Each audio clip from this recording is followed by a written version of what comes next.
I paid $10,000 for this seat, and I am not going to spend the next 7 hours breathing the same air as that." The words landed in the first-class cabin of Royal Sovereign Airways Flight 7114 like a champagne flute dropped on marble sharp, sudden and impossible to pretend you hadn't heard. A few passengers looked up. One looked away.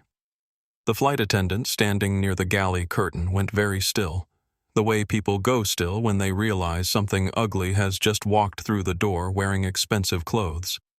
The cabin itself was the kind of space that made you forget you were inside a machine hurtling through the atmosphere at 500 miles per hour.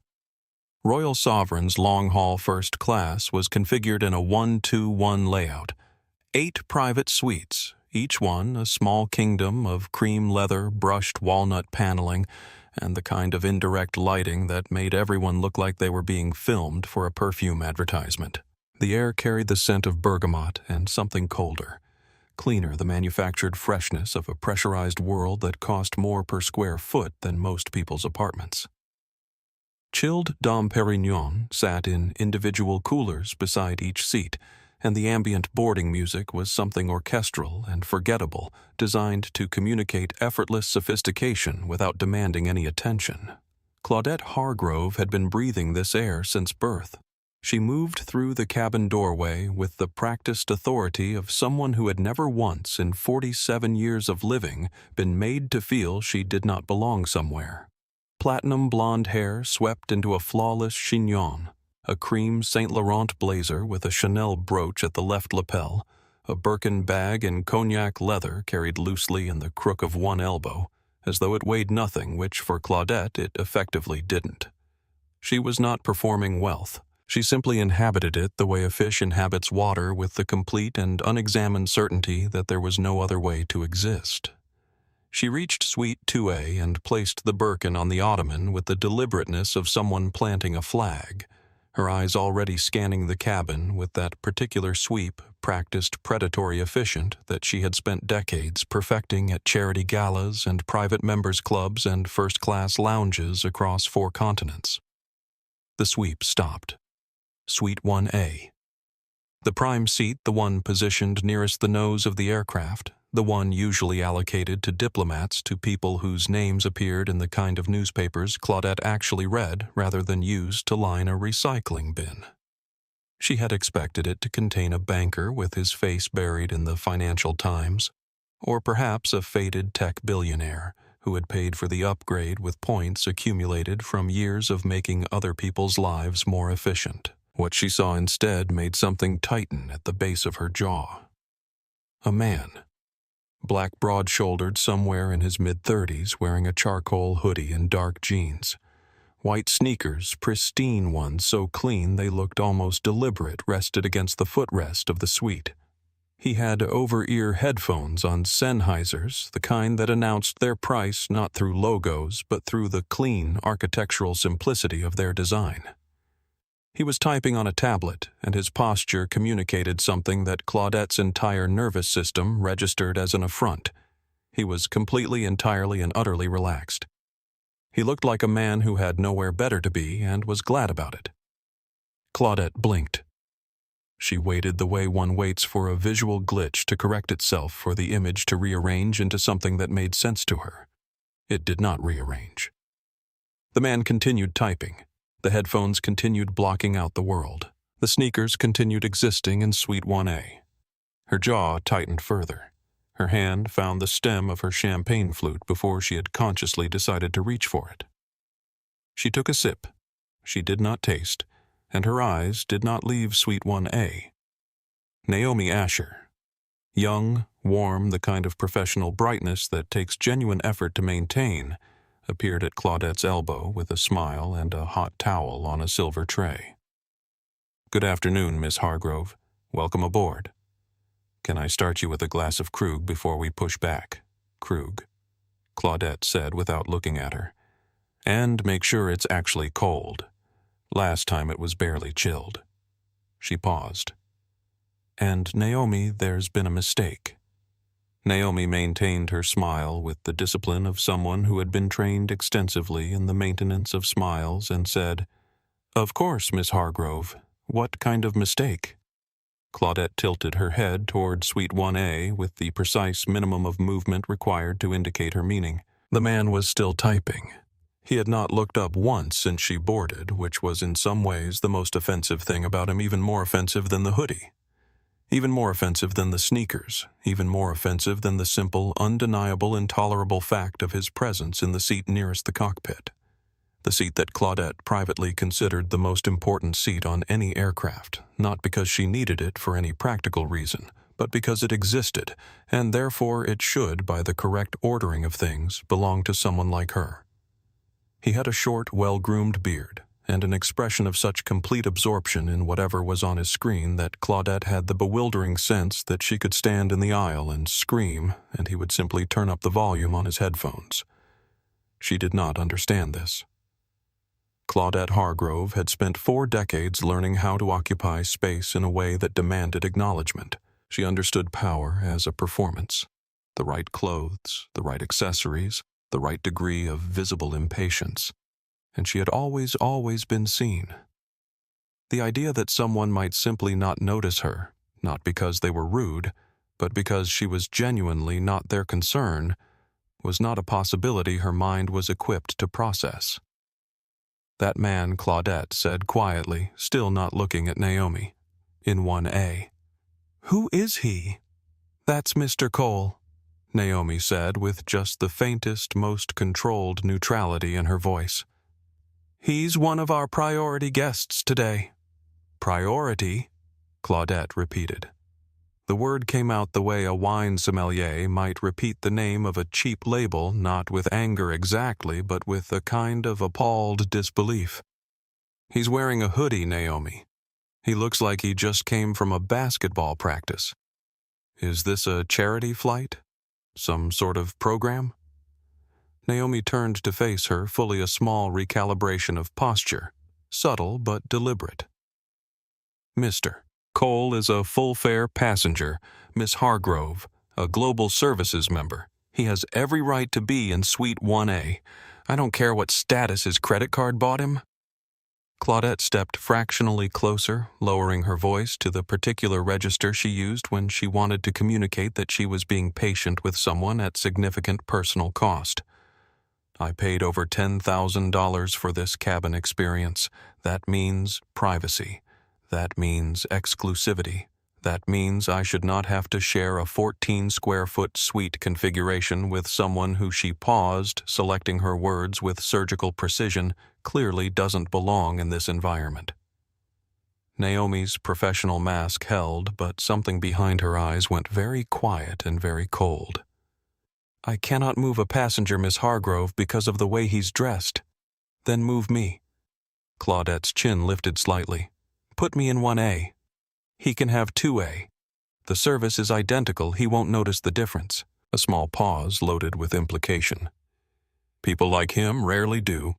"I'm unable to disturb Mr. Cole," Naomi said, her voice still even, still professional, still carrying every ounce of its training like a shield.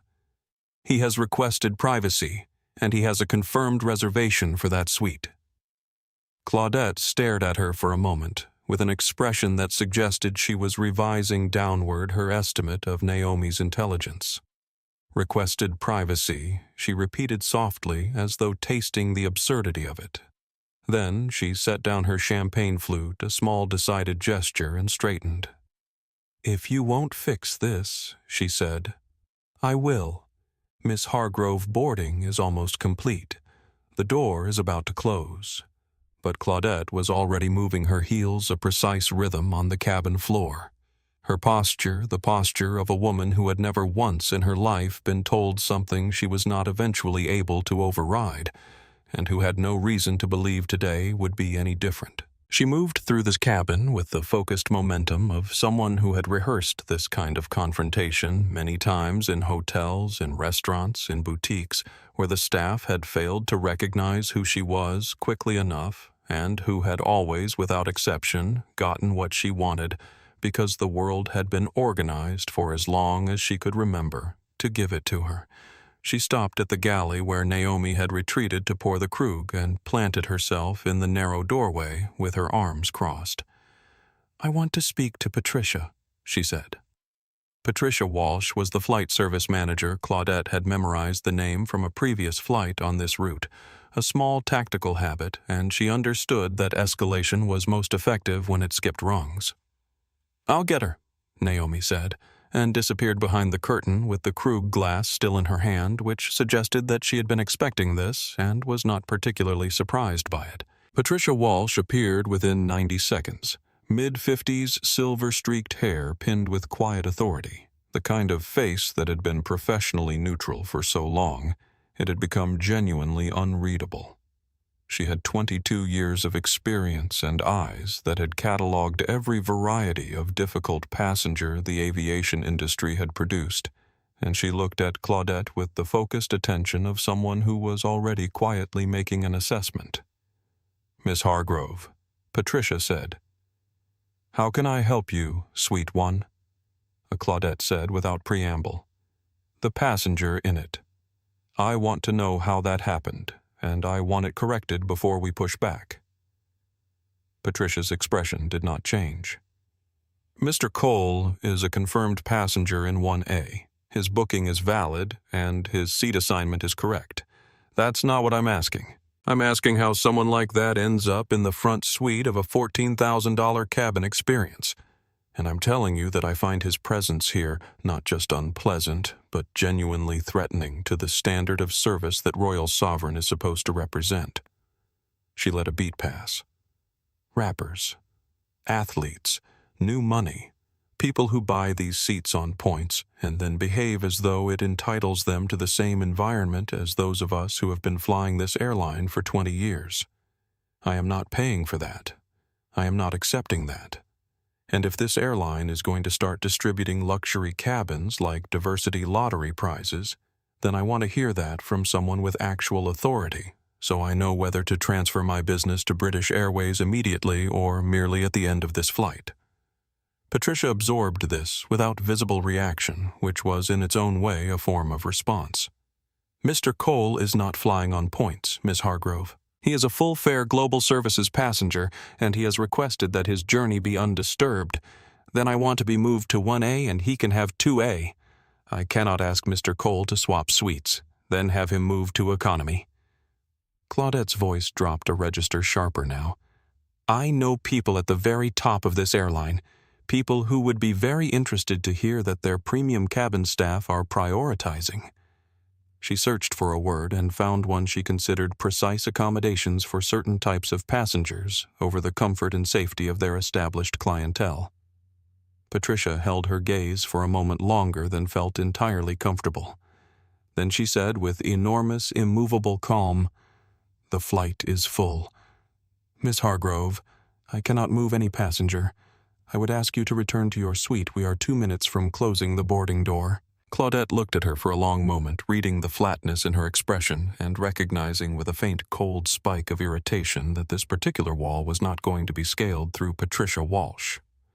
She turned without another word, set her shoulders, and walked back into the cabin, not toward 2A, but toward 1A, her heels striking the floor with the measured, deliberate precision of someone who has already decided that diplomacy was a waste of time and that she would simply go around the obstacle directly.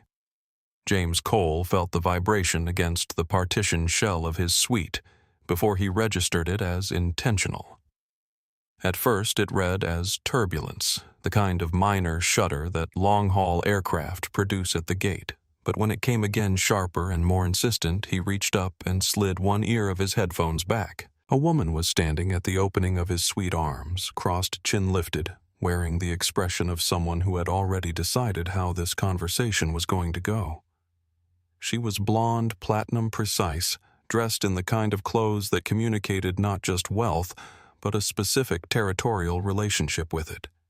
He had never seen her before in his life. He looked at her with calm, inquisitive attention. No alarm, no defensiveness. Just the simple curiosity of a man interrupted from something that had been going well. "Can I help you?" he said. "You're in my seat," she said. It was said flatly, declaratively, as though she were pointing out an error in accounting.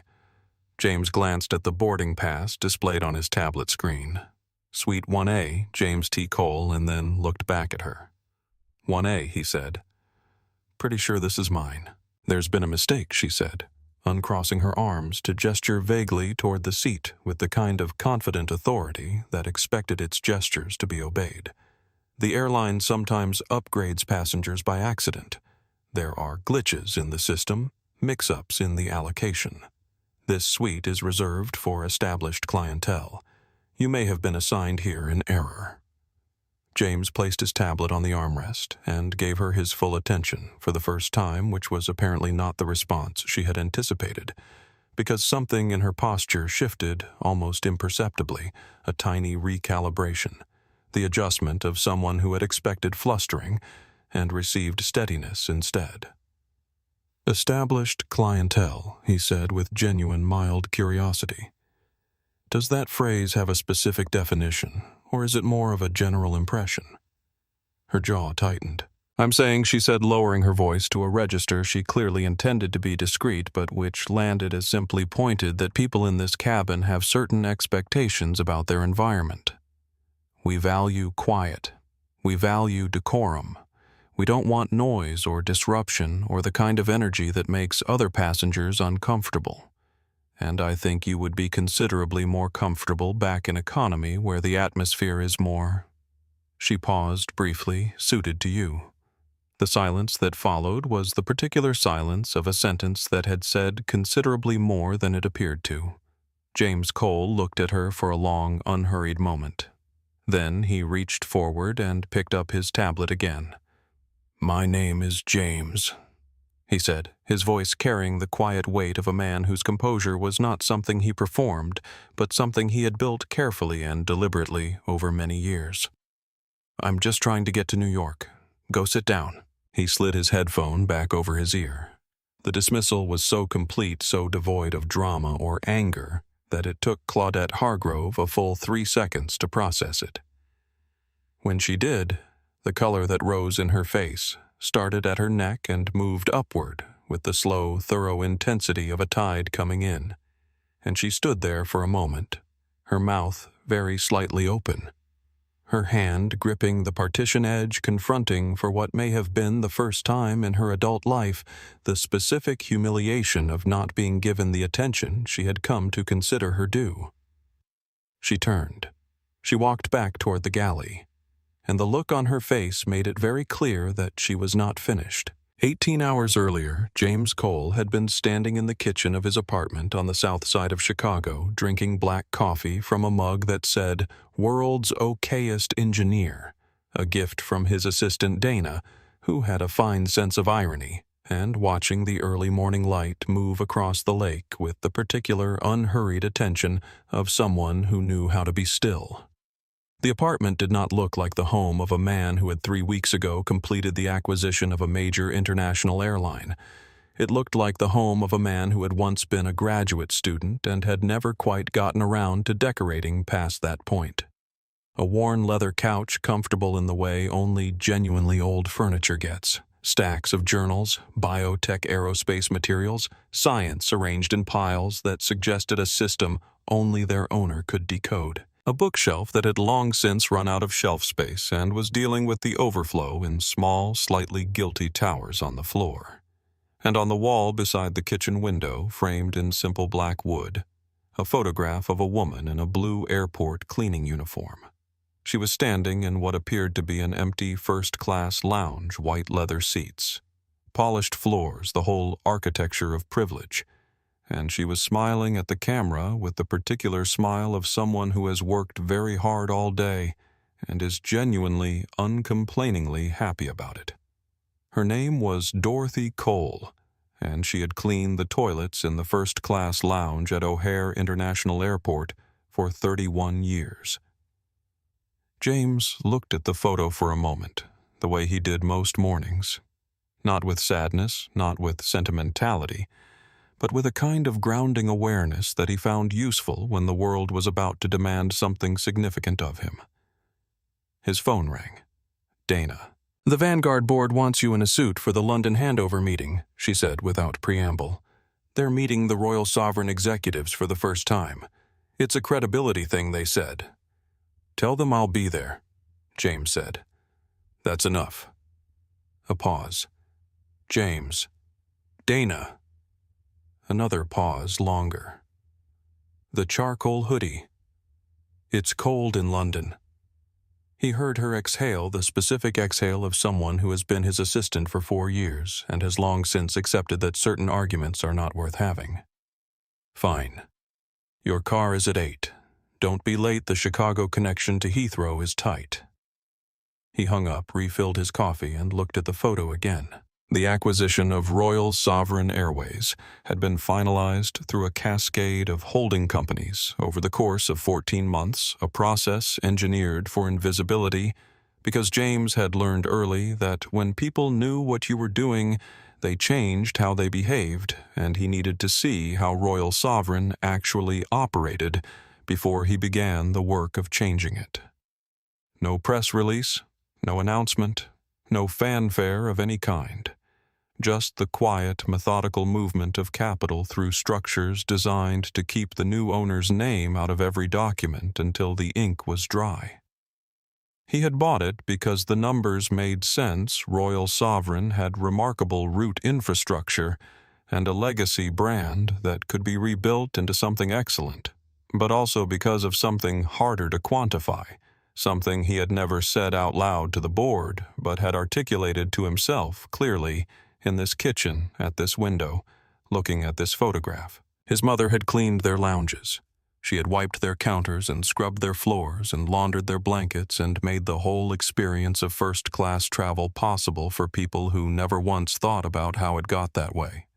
And she had never complained, never been bitter, never expressed anything other than the quiet, enduring pride of a woman who understood that honest work was its own form of dignity. What James wanted, what he had always, underneath everything, been building toward, was an airline, where the people who worked in it felt what Dorothy Cole had never quite been given the opportunity to feel, that they were not invisible, that they mattered, that the institution they served would in turn serve them. He finished his coffee, rinsed the mug, picked up a single carry-on bag. One bag always, regardless of the length of the trip, a discipline he had maintained since his first business flight at 28, and walked out of the apartment down 4 flights of stairs that still creaked on the 3rd step from the bottom and into the cold Chicago morning. He did not call a car service. He called a cab. He had always called a cab. The connection through O'Hare gave him an hour between flights, which was enough time barely to do what he always did when he passed through this airport. He walked Terminal 1 slowly, carry-on rolling behind him, past the gate clusters and the coffee concessions, and the particular compressed chaos of mid-morning departures, until he reached the stretch of corridor near the first-class lounge entrance. The corridor his mother had walked for 3 decades every day except Sundays, and the 2 weeks in summer when they drove to his aunt's house in Michigan City and slept on air mattresses and ate corn on the cob off paper plates. And James had understood, even as a child, that this was what happiness felt like when it was simple. The lounge entrance was busy. Business travelers flowing in and out, badges flashing eyes on phones. The practiced efficiency of people who did this so often it had become unconscious. A cleaning crew worked the corridor, 2 people in blue uniforms moving with the quiet, focused competence of workers who understand that their job is to be invisible and who have made their peace with it. James slowed. One of the cleaners, a woman maybe 10 years younger than his mother would be now, was wiping down a row of seats near the lounge entrance. She did not look up as he passed. He paused anyway, briefly, and nodded the simple acknowledgement of one person by another in a shared space, and she looked up slightly surprised and nodded back. He walked on. He was 11 years old the first time his mother had brought him to work a Saturday morning. The terminal quiet after the early departures, the lounge emptied out and waiting for the afternoon wave. She had shown him how to move through the space efficiently, how to tell when a surface was genuinely clean versus merely appearing clean, how to work in a way that left no evidence of your presence except the absence of disorder. And then, at the end of her shift, when the lounge was empty and the door was technically closed and the next cleaning cycle wasn't scheduled for an hour, she had brought him inside and sat him in one of the first-class seats. The real ones. Cream leather wide armrests, the whole architecture of it, and said, "This is what we're working toward, baby. Not to clean it, to sit in it." He had sat very still, not wanting to disturb anything, feeling the leather under his hands, looking at the view of the tarmac through the floor-to-ceiling windows, watching the planes moving out there in the gray Illinois morning, and had felt something shift inside him. Not ambition, exactly. Not yet, but something earlier and more foundational than ambition. The understanding that the world was larger than the part of it he had been shown, and that the larger part was reachable. At his gate, now, the Heathrow flight. Boarding in 40 minutes, James settled into a seat in the waiting area and opened his tablet to the financial projections for Royal Sovereign's new cabin configuration. He had been working on it for weeks, a complete redesign of the service culture from the ground up with the cabin crew leading the process, rather than being handed a memo. The gate agent called his row for boarding. He gathered his bag, joined the line, handed over his boarding pass. The agent scanned it, glanced at him, just a fraction of a second's hesitation. The almost question that didn't quite form, and said, "Have a good flight, Mr. Cole." "Thank you," James said. "I plan to." He walked down the jet bridge, thinking about his mother, about the first-class seat at O'Hare, after closing time, about what it meant to build something that lasted.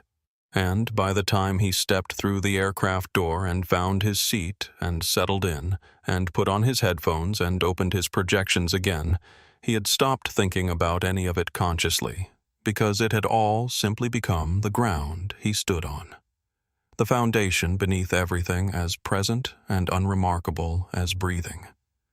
The first-class cabin of Flight 7114 had been mostly full by the time James boarded, which meant that when Claudette Hargrove made her entrance 20 minutes later, there were 6 other passengers already present to observe whatever followed. Suite 3, a Arthur Pemberton, 63, silver-haired and compact, wearing a dark green corduroy blazer over a blue shirt that had been ironed but not recently reading what appeared to be actual paper documents printed, annotated in pencil, the margins dense with small, precise handwriting. He had the relaxed, self-contained air of a man who had spent significant portions of his career in rooms where the temperature could change very quickly, and had learned to conserve his energy for the moments when it actually mattered. He glanced at James as he boarded, registered him with the neutral interest of a practiced observer, and returned to his documents. Suite 4K, Diane Osei, 41. Ghanaian-British natural hair pinned up with architectural precision, working on blueprints spread across her fold-out surface building designs, the kind with fine-ruled detail that required genuine concentration. She had not looked up when James boarded, and she did not look up now. She was in the middle of something, and the people around her were welcome to exist as long as they did not interrupt it. Suite 5B, a man in his late 30s with wireless earbuds and an open laptop showing what appeared to be a spreadsheet of extraordinary complexity, who had not registered anything about anyone since he sat down and showed no signs of beginning. James settled into 1A with the efficient movements of someone for whom this process was entirely routine. Bag-stowed headphones on tablet out-screen, open to the Royal Sovereign cabin configuration files, and for the next 20 minutes existed in a comfortable state of productive solitude. The cabin's ambient sound filtered to a low hum by the Sennheisers, the work flowing easily, the projection numbers behaving themselves. He was aware in the peripheral way one becomes aware of shifts in a room's atmosphere that a woman had boarded and settled into 2A, and that she was generating a specific kind of energy, the contained, pressurized energy of someone who had decided something and was waiting for the right moment to act on it. He did not examine this awareness. He did not find it alarming. He had sat next to people like this in boardrooms and at conference tables and in various other enclosed spaces for 15 years, and he had learned that the most effective response to contained pressurized energy was to simply continue doing what you were doing and let the container deal with its own pressure. Arthur Pemberton across the aisle and one row back had also registered the woman in 2A. His pencil had stilled over his documents at the precise moment she boarded, and it had not resumed its annotation. He was reading, but in the way that very experienced observers read when they are actually watching something else, with the surface attention claimed by the page and the real attention directed somewhere else entirely. When Claudette marched to the galley for the first time, Arthur's gaze followed her without moving his head. When she returned to her suite and sat down and picked up her champagne flute, he returned his pencil to his document and made a small mark in the margin. The kind of mark that might have meant anything or nothing depending on whether you knew how he thought. He did not close his document. He did not relax. He waited.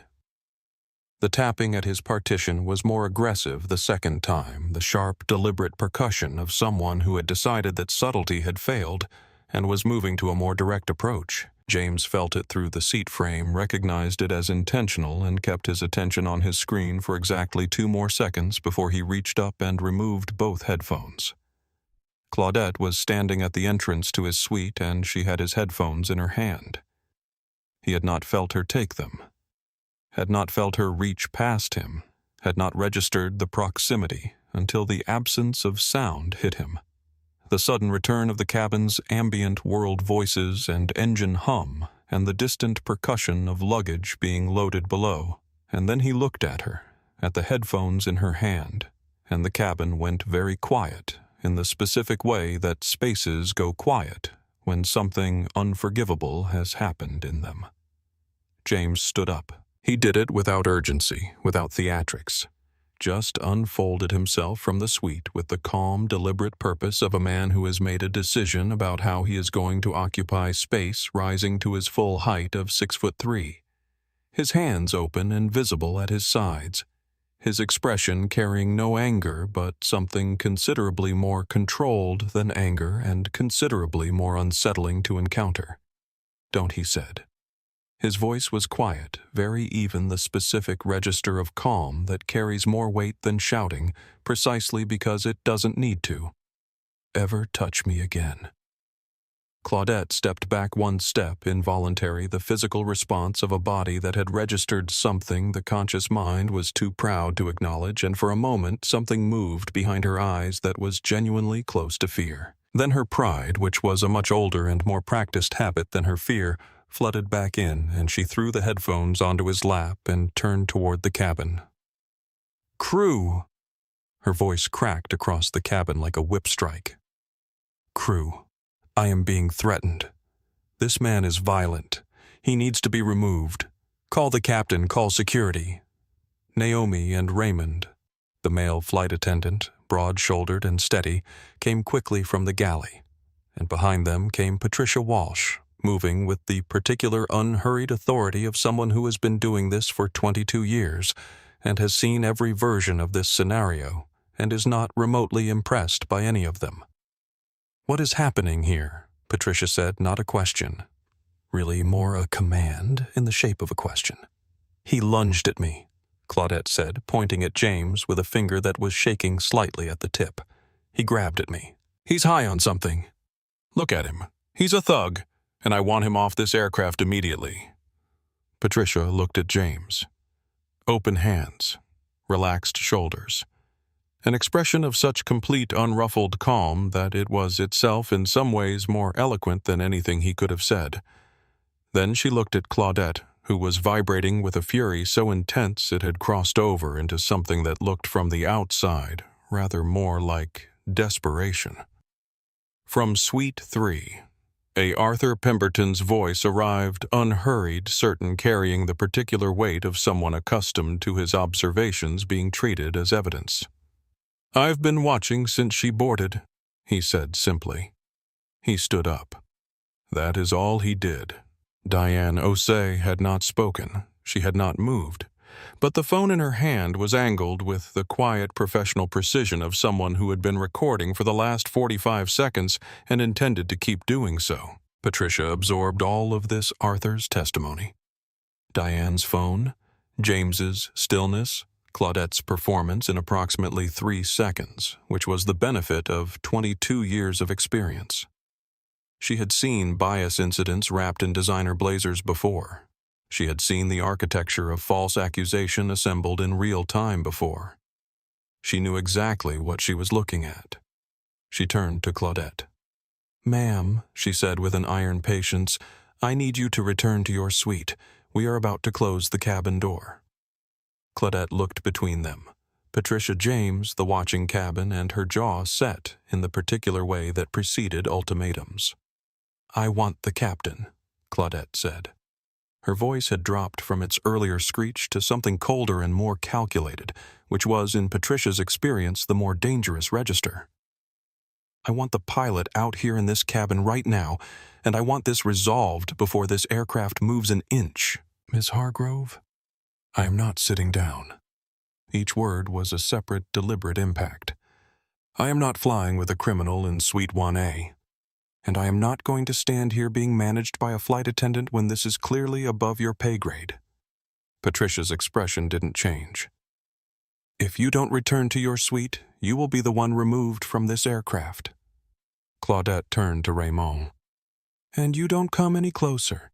If you touch me, I will have your job, your pension, and whatever other employment prospects you were planning on. I know people at the very top of this airline. People who would be extremely interested to hear how their premium cabin staff are treating their established clientele today." Raymond stood his ground, which was the only response the situation required. Behind the gap in the business class curtain, a phone had appeared held low-angled upward, and the small red recording light blinked with the patient rhythm of something that doesn't need to hurry because time is on its side. James looked at his watch. He did it without drama, without performance, the simple, deliberate gesture of a man who has other things to do. Then he reached forward and pressed his call button, which was, given everything that was happening around him, a choice of such understatement that it briefly confused everyone into silence. Patricia looked at him. "Patricia," he said, his voice carrying the same unhurried calm it had held since the beginning of this, "I really do need to be in New York by 7. I have a meeting that can't move." He paused. "Tell Captain Reeves that Vanguard needs a resolution on 7114. The cabin held its breath. Patricia went very still, a different kind of still from her professional neutrality, something more internal, more fundamental, and for just a moment, the mask of 22 years of experience showed something underneath it that none of them had seen from her before. "Vanguard," she repeated, very quietly. "Yes." Claudette let out a harsh, jagged sound that was approximately a laugh. "Vanguard. What on earth is that your gang, your crew, your little social media handle?" She turned to the watching cabin with the bright, slightly unhinged energy of someone who has decided that if she is going to perform, she might as well perform for an audience. "He's calling his people. Can you believe this? On a $14,000 flight, and he's calling his—" Patricia had already disappeared into the cockpit. The cabin did not respond to Claudette's performance. It simply watched with the particular charged silence of people who can feel the atmosphere changing and are waiting to understand in which direction it is about to move. Claudette stood in the aisle, arms crossed, satisfaction written across her face in the bright, overwrought lines of someone who believes they have won. She had stopped the plane. She had commanded a full cabin's attention. She had demanded the captain, and the captain was coming, and when he emerged and looked at the situation, at her in her blazer with her impeccable credentials, and at the man in the hoodie sitting in 1A, he would make the correct assessment. He always did. They always did. Arthur Pemberton set down his documents and crossed his arms. Diane Osei kept her phone angled. Raymond stood in the aisle between Claudette and Suite 1A like a quiet, immovable fact. The cockpit door opened. Captain Richard Reeves was 61 years old, silver-haired, 4 gold stripes on his shoulders, and possessed the specific unhurried authority of a man who had flown 7 million miles and encountered in that time approximately every variety of human behavior that altitude and proximity could produce. He came out of the cockpit with Patricia Walsh behind him, and he moved through the first-class cabin with the deliberate, measured pace of someone who had already received a briefing and was arriving not to gather information but to act on it. He walked past Claudette Hargrove as though she were a piece of furniture. He walked directly to Suite 1A. He stopped. He stood straight, clicked his heels together with a barely perceptible formality, and extended his hand. "Mr. Cole," he said, and his voice carried across the cabin with complete ringing clarity. "My sincere apologies. The manifest had you listed under the Vanguard corporate block. I wasn't aware you'd be boarding today." James stood and shook his hand. The handshake was easy warm, the greeting of two people who know each other. "Last-minute booking, Richard. I wanted to see how things ran without any advance warning." A small pause carrying a dry, quiet amusement. That part worked out rather well. Claudette's smile had not so much faltered as dissolved one element at a time, the way ice in a warm glass goes from solid geometry to formless water, and she stepped forward into the space between the captain and Suite 1A with the instinctive desperation of someone watching a scenario unfold in entirely the wrong direction. "Captain." Her voice had the brightness of someone forcing it to stay light. "I don't know what he told you, but this man assaulted me. He grabbed at me when I was simply trying to address a seating issue. I need you to check his background, run his ID, verify his—" Captain Reeves turned to face her. The turn was slow, and when his eyes found her, they were the color and temperature of February sky over the North Atlantic. "Ma'am," he said, "step back, please." "I will not step back. I am a Platinum Tier 20-year customer of this airline, and I am telling you that the safety of this cabin has been," Miss Hargrove Reeves said, and the use of her name, the fact that he knew it and was not impressed by it, landed with a weight she had not anticipated. "You have been racially abusing a passenger and threatening my crew for the better part of 30 minutes. I have been briefed. I am not here to investigate." Claudette's mouth opened. Nothing came out. The cabin was entirely silent, not the silence of emptiness, but the charged, gathered silence of 8 people and a full crew who were watching something that would not be forgotten. "Him or me," Captain Claudette said.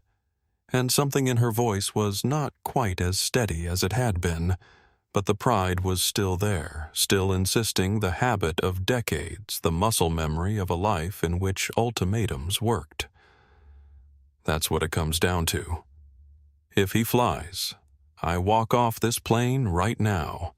British Airways gets every penny I have ever spent with this airline. Him or me. Choose." James raised an eyebrow at the captain just slightly and said nothing. Reeves looked at Claudette for a moment with the patient, entirely unsurprised expression of a man who has heard ultimatums at 35,000 feet and knows precisely how they end. "Miss Hargrove," he said, "is that your final decision? You are refusing to fly if Mr. Cole remains on board?" "Absolutely." Chin up, voice steady, the last bastion of a certainty that was already crumbling at its foundation. "I absolutely refuse." "Very well." Reeves turned to Patricia. "Deplane Miss Hargrove immediately. Offload her luggage. Have Port Authority meet her at the gate." The silence that followed was the kind that has weight, a physical pressing thing like the drop in pressure before a storm breaks, and Claudette Hargrove stood inside it with her mouth open and the expression of someone whose whole understanding of how the world worked had just been handed back to her with a significant structural defect. "You're—" She stopped. Started again. "You're kicking me off." For him. The disbelief was so complete it had stripped away every layer of performance and left something raw underneath. Something that was almost recognizably human in its confusion. "Do you understand how much money I have spent with this airline? Do you have any idea who I Miss Hargrove?" Captain Reeves had already turned to speak quietly to Patricia, his back half presented to Claudette in the universal language of a conversation that has concluded. "I don't." She turned to James. The turn was the turn of a drowning person looking for something to grab onto, and James was in this moment the nearest object. "You," she said. "You did this. You bribed them. You manipulated this whole situation from the beginning. Who are you? Who do you actually think you are sitting in that seat in that?" Her hand gestured at his hoodie with a fury that had nowhere adequate to land. "You are nobody. You are absolutely nobody, and I want your name. I want your boss's name. I want—" James Cole reached up slowly and removed his headphones for the second time. He set them on the armrest and stood again without urgency, again with that quality of self-possession that had a way of making the space around it feel smaller, more honest. He looked at Claudette Hargrove for a long moment, and his expression was not anger, not contempt, not the satisfaction of a man who knows he has won. It was something quieter and harder to read than any of those things. "You asked who I am," he said. His voice was level, carrying naturally through the silent cabin without any effort to project it. "You said black people shouldn't fly luxury. You told Naomi I looked like I'd walked off a basketball court. You told Patricia I should be in the back where things are more suited to me." He let each item rest in the air for a moment, not with dramatic emphasis, but with the simple weight of enumeration, just the facts, just what had happened, just the record of the last 45 minutes. "So, let me answer your question." He took one step forward, not toward her exactly, more a claiming of space, the natural expansion of a man who has nothing to prove and therefore needs no defensive position. "My name is James Cole. I founded Cole Biomedical at 29. We hold 47 patents in adaptive cancer therapy, and last year our research contributed directly to treatment protocols used in 31 countries.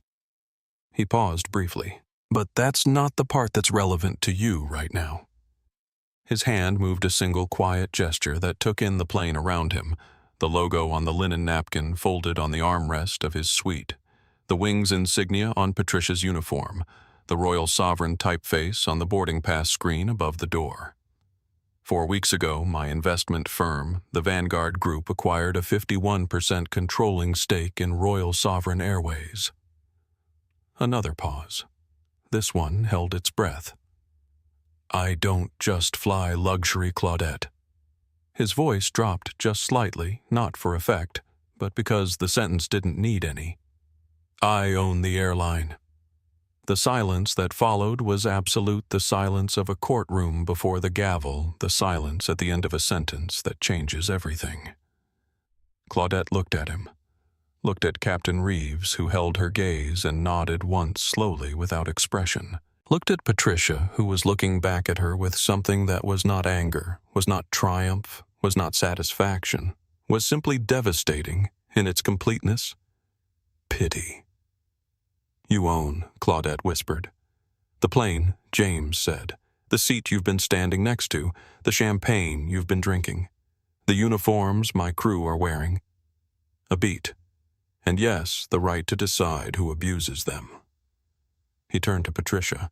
His voice was businesslike now, efficient and clear. "Cancel her return booking. Lifetime ban Royal Sovereign and every code share partner." He sat back down in Suite 1A, replaced his headphones, returned his attention to his tablet.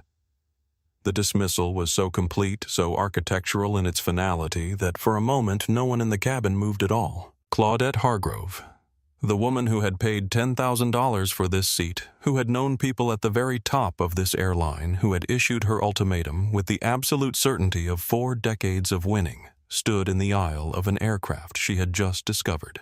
She was standing inside the property of the man she had been trying to remove, and felt the ground disappear from under her feet. She found her voice after several seconds, and when she did, it had a quality it had not possessed before, thinner, higher grasping. "This is illegal. This is discrimination. You can't ban me from an airline because I expressed a concern about my safety. I'll sue. I'll take this to the press. My husband, Oliver. Oliver Hargrove, James said without removing his headphones in a tone that suggested he had simply heard a name and was repeating it back. At Hartwell Capital, something shifted in Claudette's face, a recalibration, a rapid internal assessment of what he knowing that name might mean.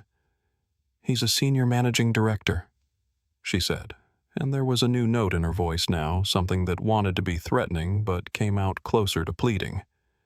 "He manages accounts that make your little acquisition look like pocket change." "He will." James removed one earpiece.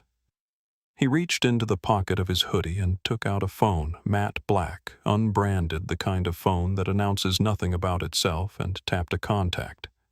He put the phone to his ear and held a brief, quiet conversation.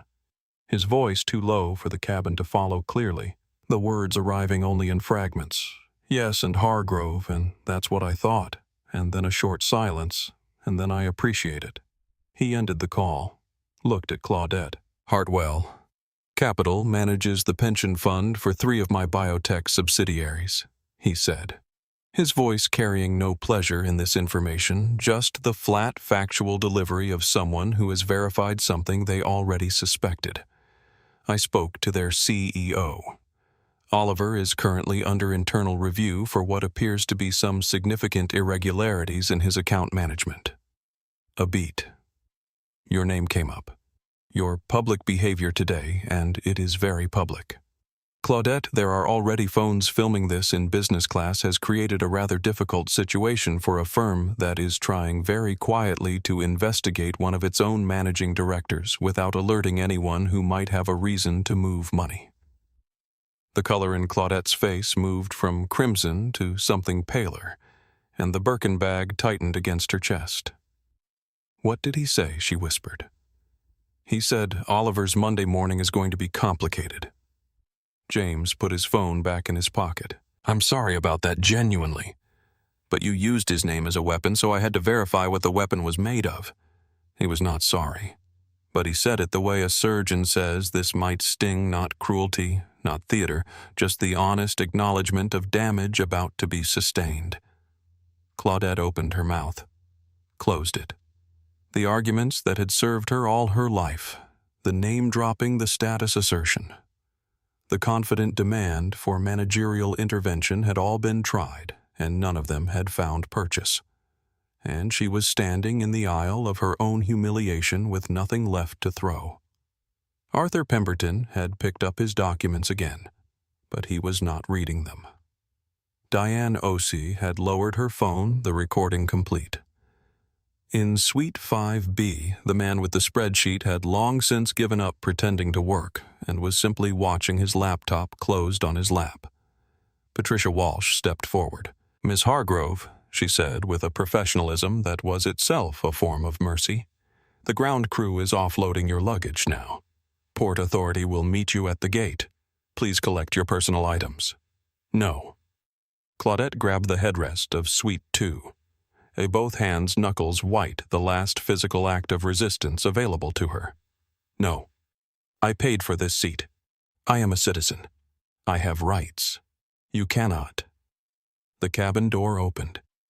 2 Metropolitan Police officers appeared in the jet bridge doorway, dark navy utility belts faces carrying the complete professional boredom of people who deal with disrupted flights routinely and are not remotely moved by the status of whoever caused the disruption. Behind them, from somewhere in the business class section, the teenager's phone was still recording the small red dot, blinking with the patient democratic indifference of a machine that does not know the difference between important and unimportant. James Cole looked at his screen. He had returned to the Royal Sovereign cabin configuration files. On the seat beside his tablet, the hot towel Naomi had brought him untouched, cooling, sat in its small silver tray, and in the reflection of the tray's polished surface, had anyone been looking at the right angle, at the right moment, you could have seen the whole cabin behind him, the watching passengers, the officers in the doorway, the woman gripping the headrest, and James himself in 1A. Reading his files, moving forward, already planning what he was going to build. Officer Graves was a large man with a shaved head and the name tag to prove it. and he stepped into the first-class cabin with the flat, efficient energy of someone who has been called to situations like this one many times and has learned that the fastest resolution is always the most direct one. His gaze traveled the cabin, James in 1A composed headphones around his neck, not looking up. Patricia standing at professional attention. Claudette, both hands still wrapped around the headrest of Suite 2, a jaw set the last fortification. The passenger refusing to deplane Graves said to Patricia, not a question, just confirmation. That's correct. He looked at Claudette. Ma'am, collect your personal items and come with us, please. Claudette released the headrest with one hand and pointed at James. That man threatened me. He's the one who should be. He's violent. He physically is the gentleman in 1A, the one who refused to deplane, Graves said to Patricia. The gentleman in 1A, Patricia said with a quiet precision that was doing a great deal of work in a very few words, is the owner of this airline. Miss Hargrove has been racially abusing him and threatening my crew for approximately 35 minutes. Graves looked back at Claudette.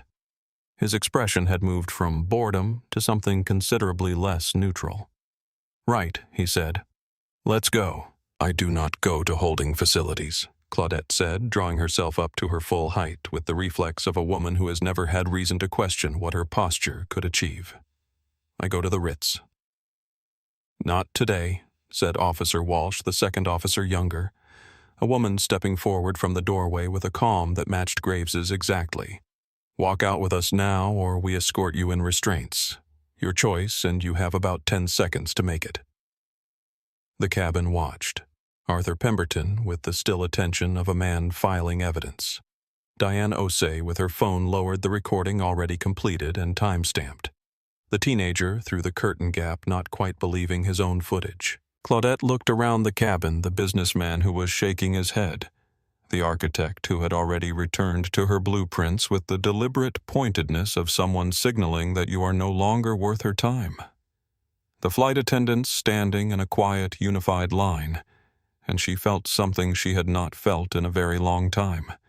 If ever she felt the bubble puncture.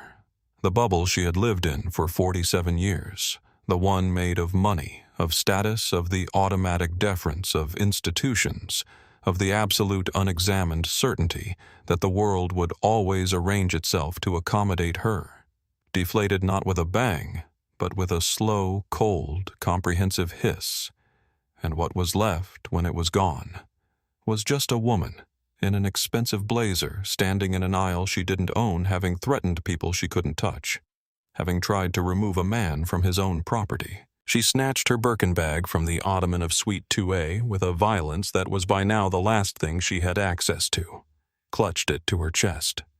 I am suing every single one of you, she said, her voice wet at the edges now. The tears closed but not yet present, held back by the last reserves of a pride that was running on fumes. You will all be fired. You will be homeless. She looked at Suite 1A at the back of James Cole's head at the tablet screen, reflecting the window light at the absolute unperturbed continuity of a man who had returned to his work. You are nothing, she said. You are a fraud in a hoodie, and you are nothing.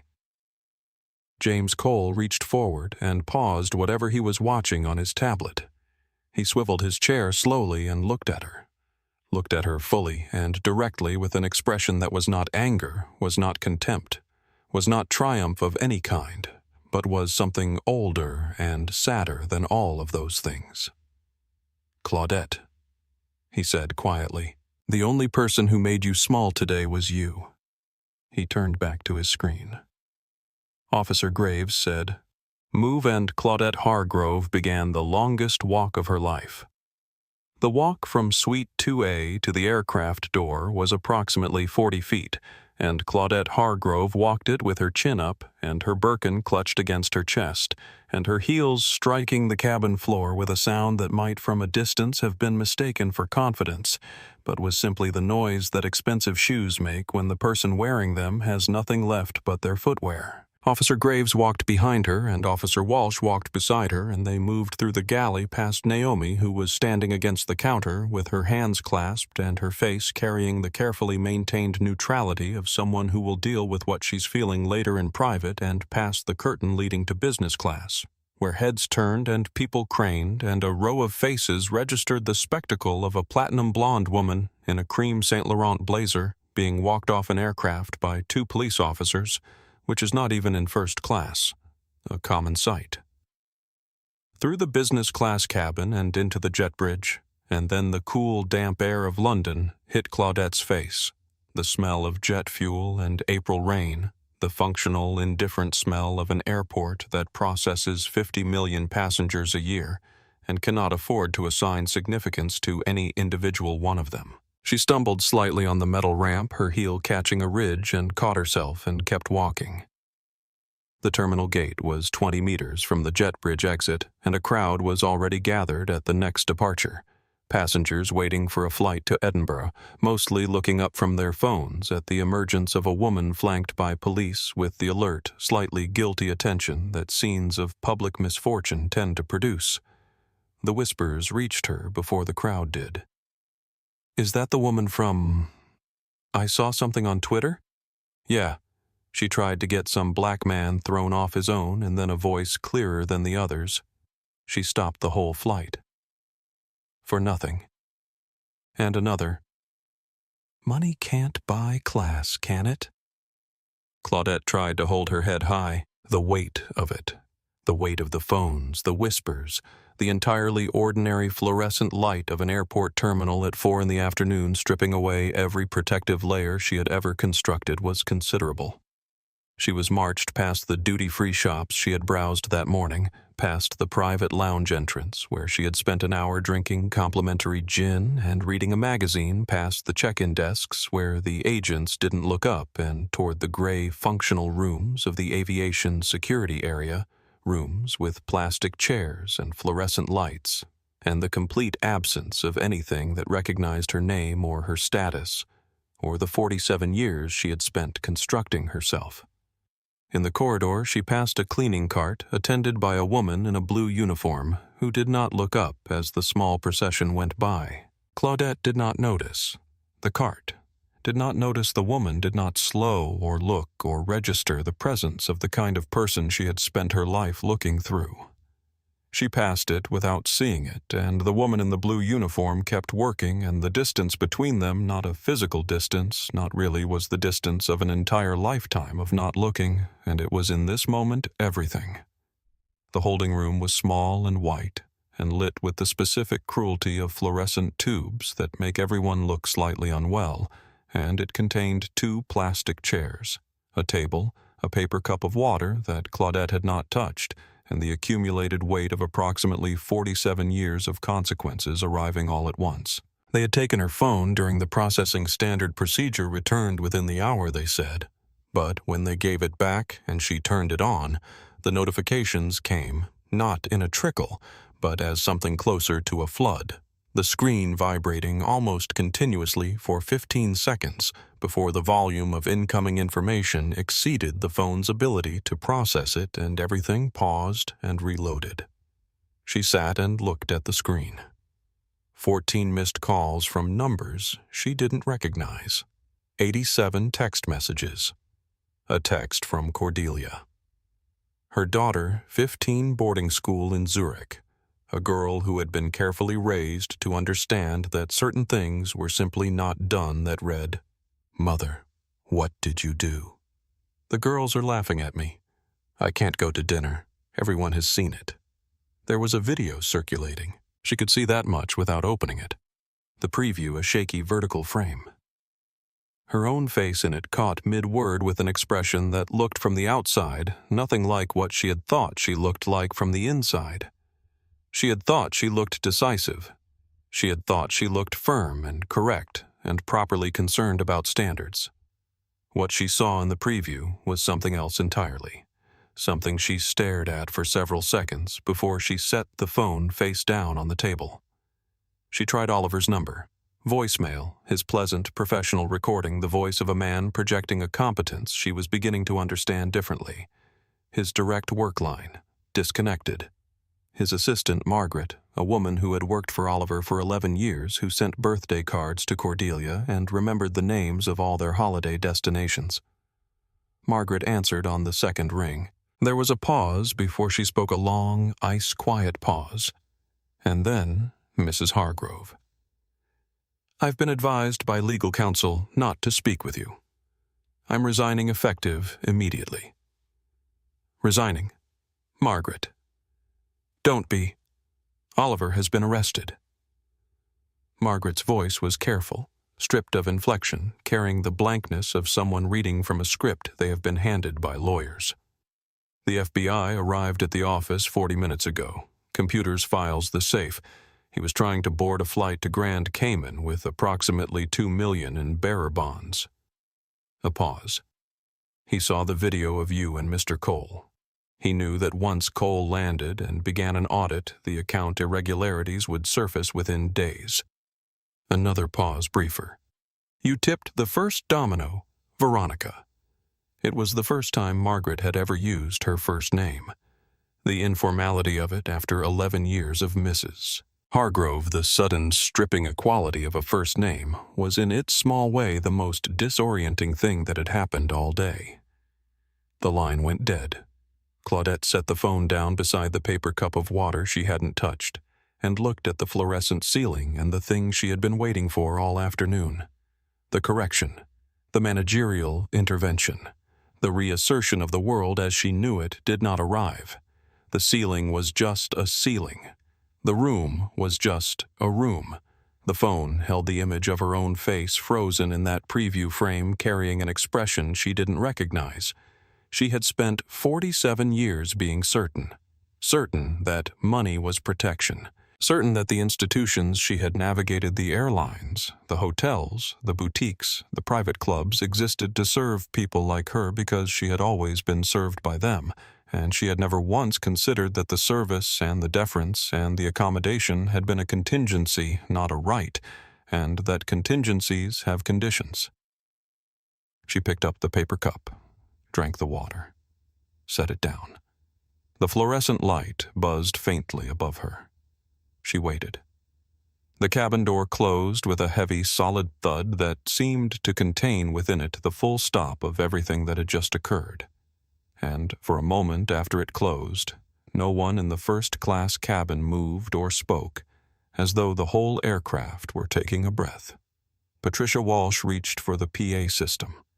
"Cabin crew," she said, her voice carrying its usual professional steadiness with something else underneath it, something warmer and less controlled arm slides and cross-check. Naomi's hands were shaking as she moved through the galley checks. She was aware of them shaking, and she couldn't quite get them to stop, which she found frustrating because she was a professional, and professionals did not shake, but the body, as it turns out, keeps its own accounting. She gripped the galley counter for a moment, just briefly, and breathed and let the shaking run its course. Raymond appeared at her shoulder. "You all right?" he said in the quiet, matter-of-fact way of someone who already knows the answer but wants to provide an opportunity for it to be stated. "No," Naomi said. "But I will be." She picked up the champagne bottle and stowed it in the chiller and went back to her checks. In Suite 1. A James Cole sat at the window and watched the terminal building slide away as the aircraft began to push back the concrete architecture of Heathrow, moving slowly past the oval window, receding, becoming smaller, becoming manageable in the way that distances make things manageable. He did not feel triumphant. He had noticed many years ago that he never felt triumphant in these moments, never felt the clean, satisfying weight of victory that other people seemed to describe when they talked about confronting injustice directly. What he felt was mostly tired. The specific tiredness of a man who has spent his entire adult life being required to produce evidence of his own legitimacy for strangers who hadn't asked anyone else for theirs. Arthur Pemberton unclipped his seatbelt, stood, and moved across the aisle to the empty suite beside James. He stopped at the entrance. "May I?" he said. James looked at him. The corduroy blazer, the pencil-annotated documents, the calm gray eyes of a man who had seen things. "Please," he said. Arthur settled in the seat. "Arthur Pemberton," he said. "I was British ambassador to Nigeria from 1999 to 2004. I've been in rooms where the temperature changed very quickly." He paused. "I've rarely seen one change as completely as it changed in the last hour." James looked at him. "Did you know who I was when you testified?" "No," Arthur said. "I testified because I saw what I saw." He paused again thoughtfully. "Though I admit the Vanguard business made several things retroactively clearer." Across the cabin, Diane Osei caught James's eye. She did not speak. She simply nodded once, the nod of one person acknowledging another in a shared understanding that doesn't require language, and James nodded back, and that was sufficient. The aircraft turned onto the taxiway, and the city of London appeared in James's window, the gray and gold of it, the river, the old buildings and the new ones, the whole dense, complicated, beautiful thing. And the engines deepened their pitch, and the plane began to move with purpose, and the cabin settled into the quiet, particular piece of a space that has been cleaned of something. Patricia came through the first-class cabin checking seatbelts, and when she reached Suite 1A, she stopped for a moment and looked at James with an expression that contained in it something she did not normally allow herself in the professional sphere, simple, uncomplicated gratitude. "Mr. Cole," she said. "Patricia," he said. "You did your job well today. I want you to know that." She nodded. Moved on.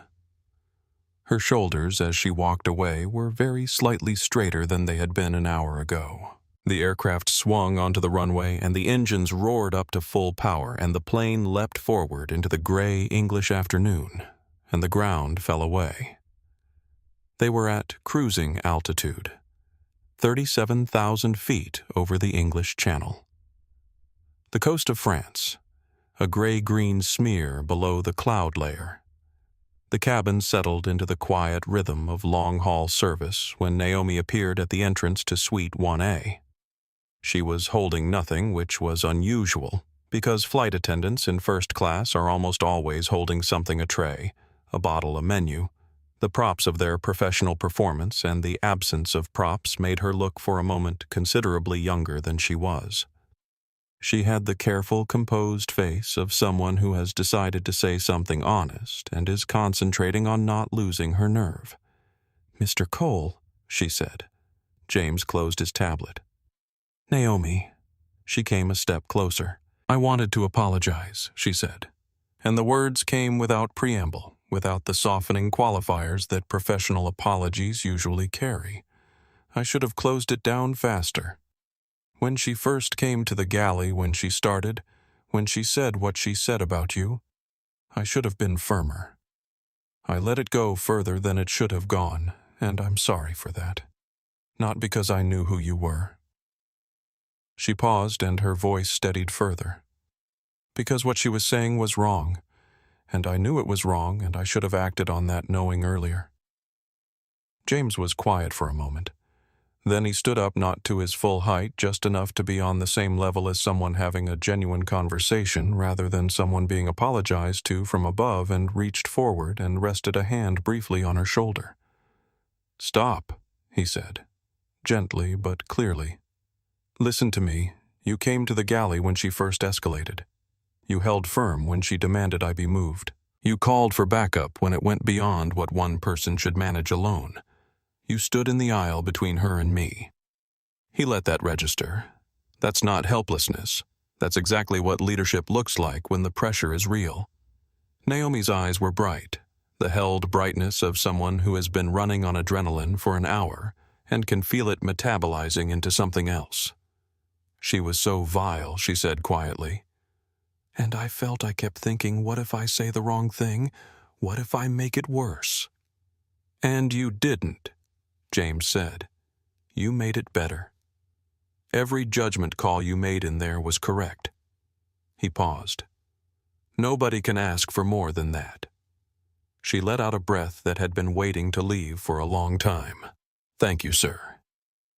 James sat back down and opened his laptop.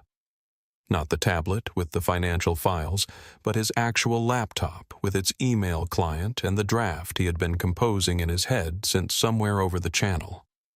And call me James. I've told you my father owned a barber shop. Not an airline. There's no reason to call me sir.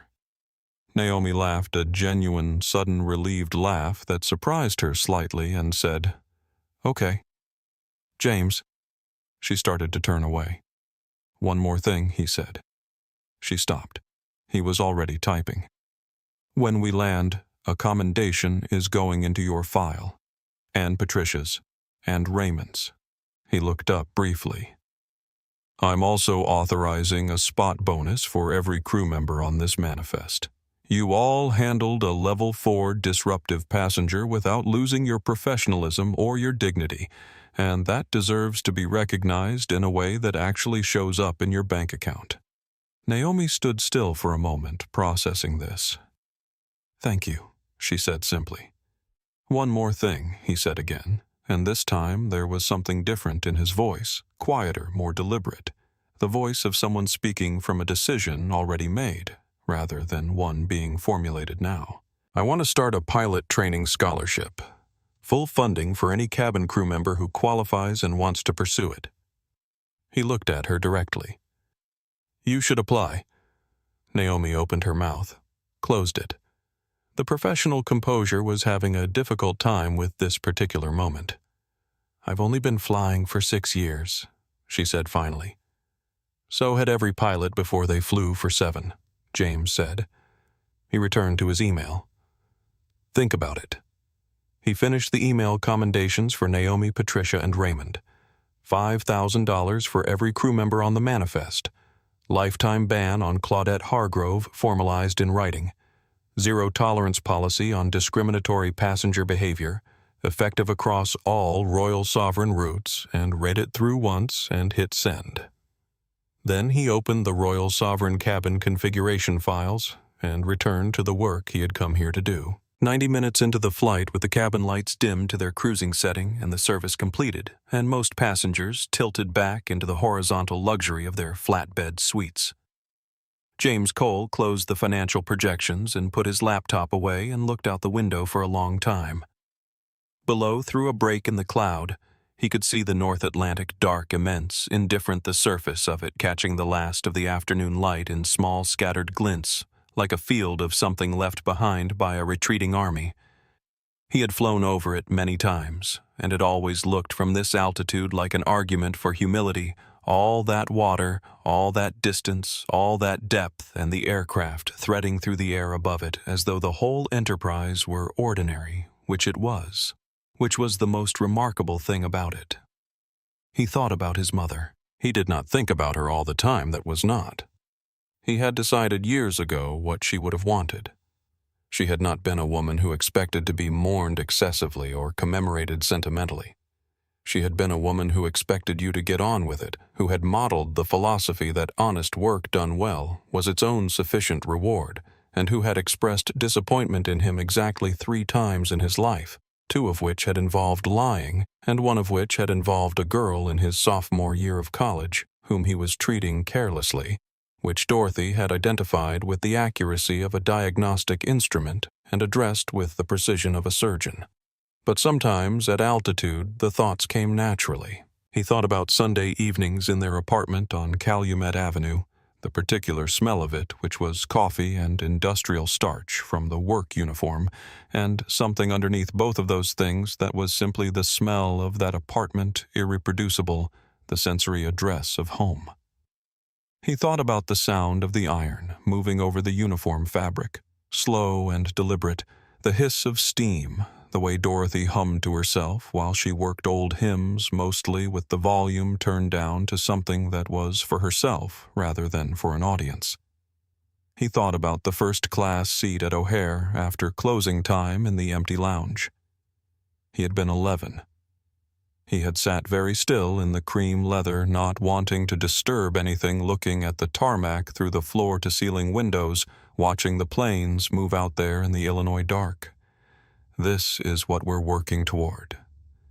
His mother had said, not to clean it, to sit in it.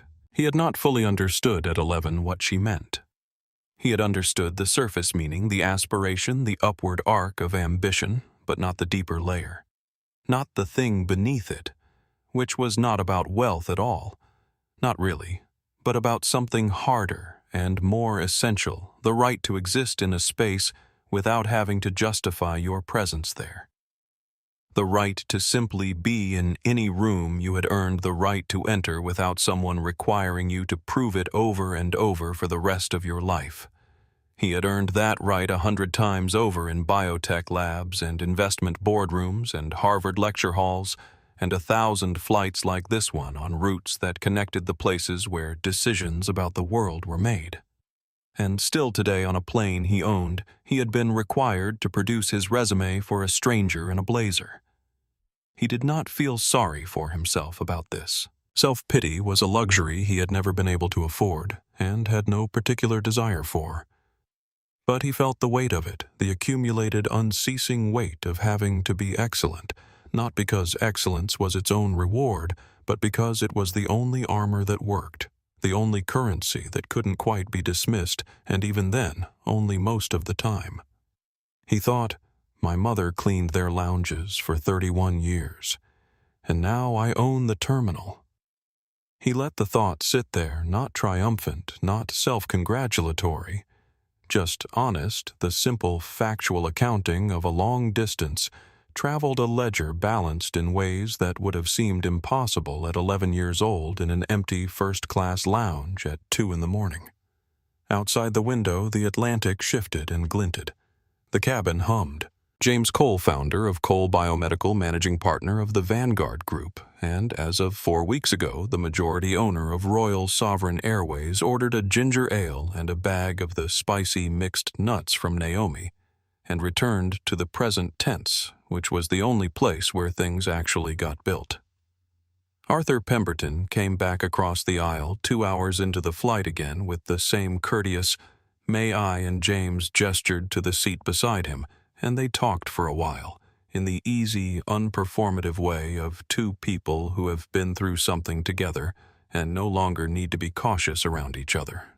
Arthur, it emerged, had spent 30 years in the diplomatic service postings in Lagos, in Nairobi, in Kuala Lumpur, in New York, and had developed in that time a very refined sensitivity to the specific texture of rooms in which power was in the process of being redistributed. He had recognized the quality of James's stillness during the confrontation as something he had seen in effective diplomats and almost never in business people, which he said as a simple observation rather than a compliment.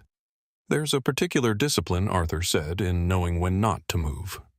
Most people in high-stakes situations move constantly. They fill the silence. They restate their position. They generate noise because silence feels like losing. You were extraordinarily quiet. My mother taught me, James said. She said the loudest person in the room is usually the most frightened one. Arthur considered this. Wise woman. She cleaned airport lounges for 30 years.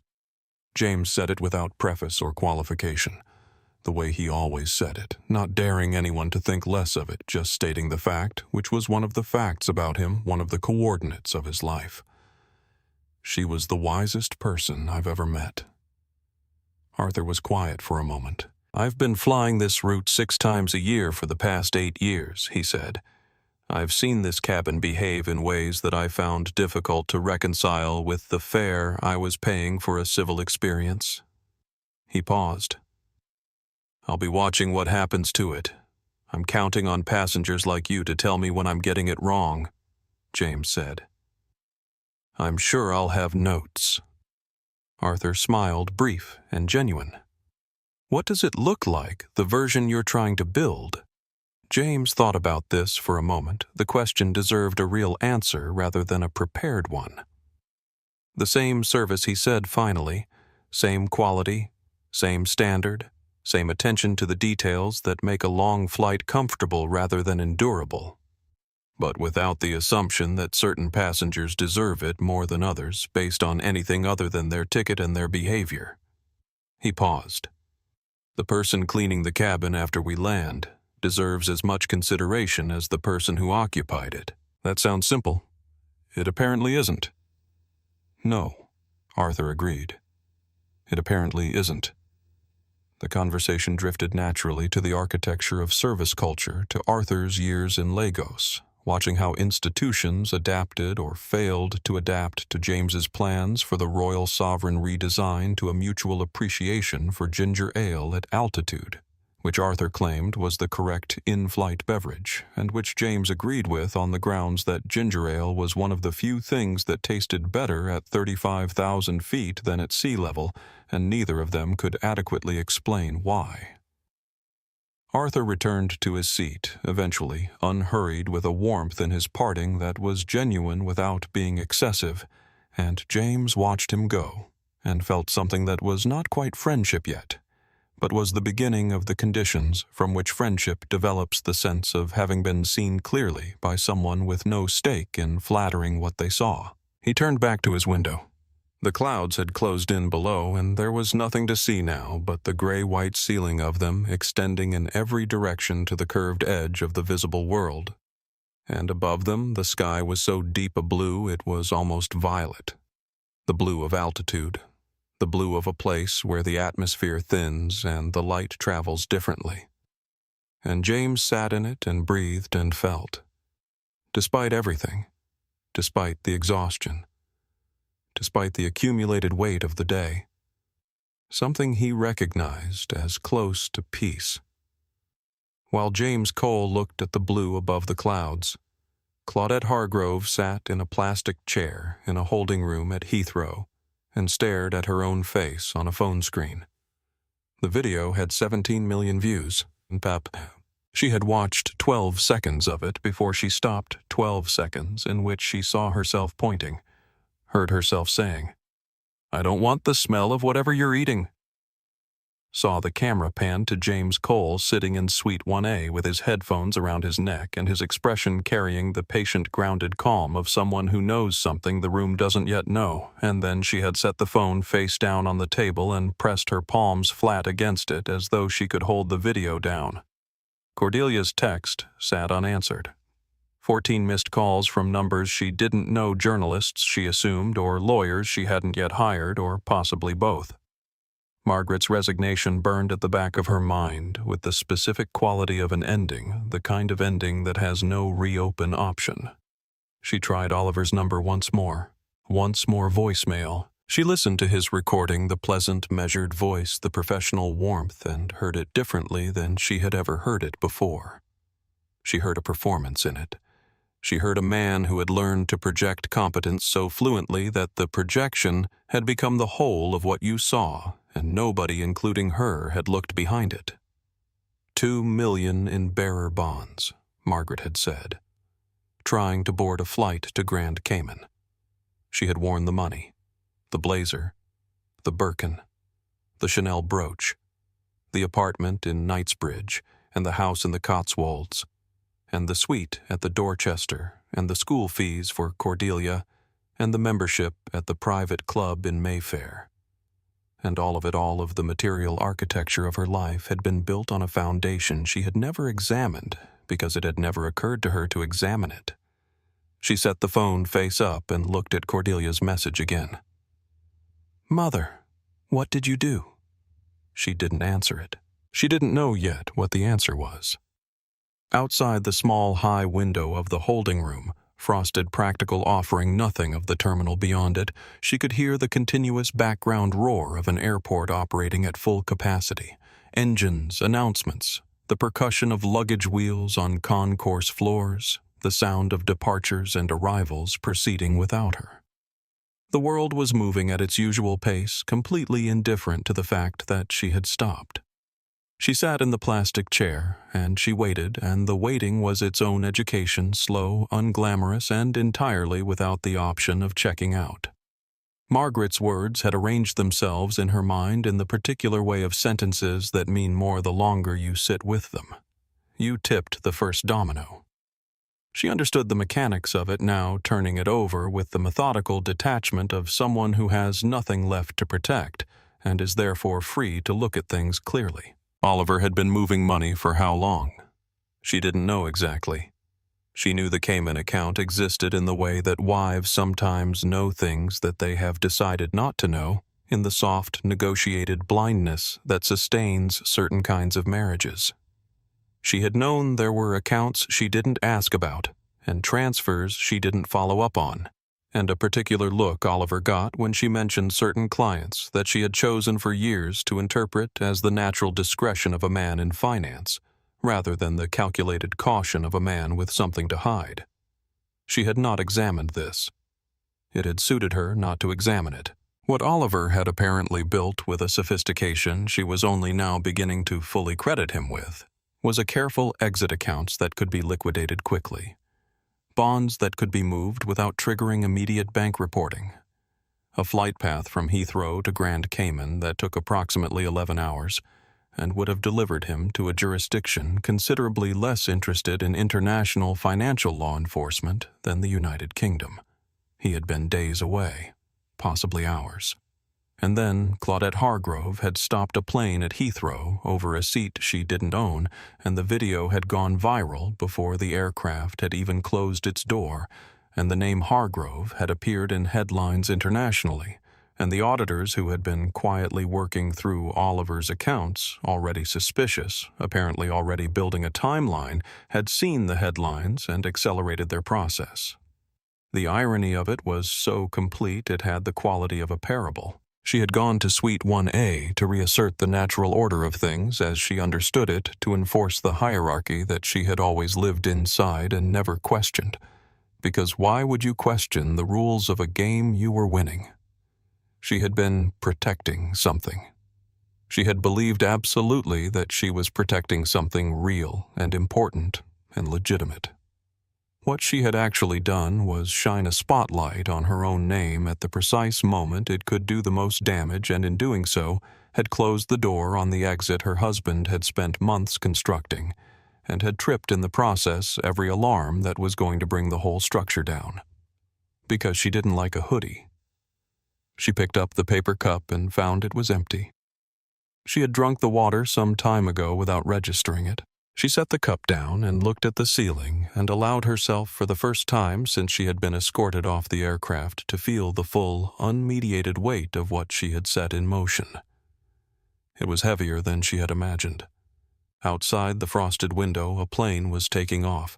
She could hear the engine pitch rising, the enormous gathering of thrust, the particular note of an aircraft at rotation, and she sat very still and listened to it leave and thought about where she would sleep tonight, and what she would say to Cordelia, and what life looked like when everything you had built it on turned out to belong to someone else. The descent into JFK was smooth and unremarkable from the outside, the standard geometry of approach, the city emerging below the cloud layer in its grid of lights, the specific amber and white of New York at dusk from 6,000 feet, which is one of the more remarkable views that commercial aviation offers to those paying attention. But Captain Reeves's voice over the intercom just after touchdown was not the standard voice. "Ladies and gentlemen, this is Captain Reeves. Please remain seated with your seat belts fastened. We have been asked to hold at the gate briefly for law enforcement boarding. We expect this to take no more than 10 minutes. I apologize for any inconvenience." The cabin processed this in the way cabins process unexpected announcements. A beat of silence, then the rustling percussion of a dozen people reaching for their phones simultaneously. In economy, where the viral video had been spreading since before they crossed the Atlantic, the response was louder. "Oh my God, it's on CNN. 15 million views. Trending #1 in 6 countries. James did not check his phone. He looked out the window and saw 3 black SUVs on the tarmac and recognized from the plates and the body language of the figures standing beside them that they were not airport police. He recognized also, further along the terminal building, the flickering blue-white of what appeared to be police activity near an arrivals exit. Temporary barriers, uniforms, the organized efficiency of a situation already contained. He had an idea of what he would find when he asked.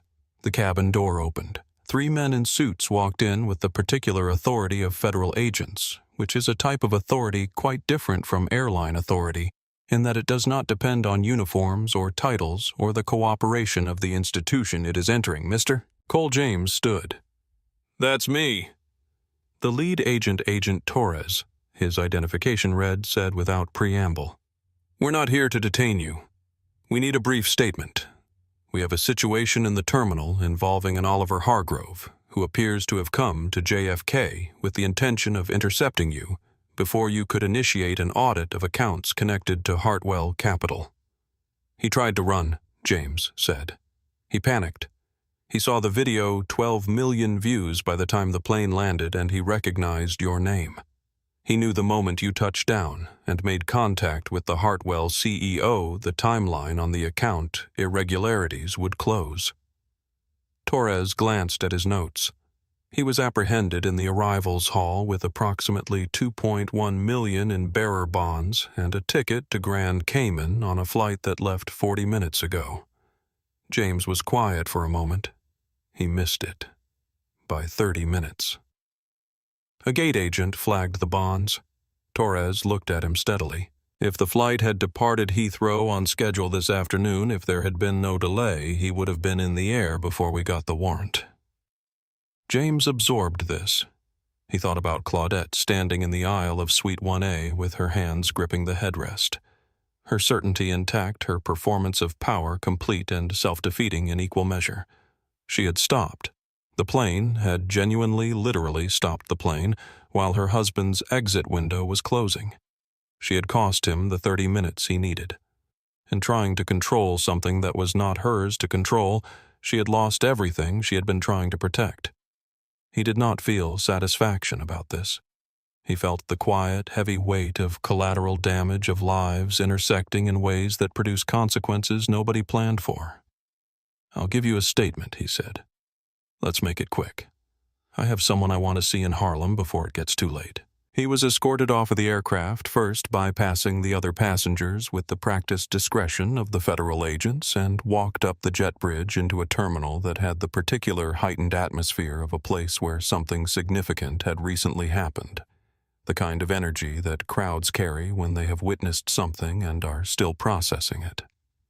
On the large screens above the departure boards, the news was running a segment footage of the aircraft at Heathrow. The headline, Viral Passenger Removed from Flight After Confronting New Airline Owner, and underneath it a secondary chyron reading, Update Husband Arrested at JFK Suspected Pension Fund Fraud. A crowd had gathered in front of one of the screens.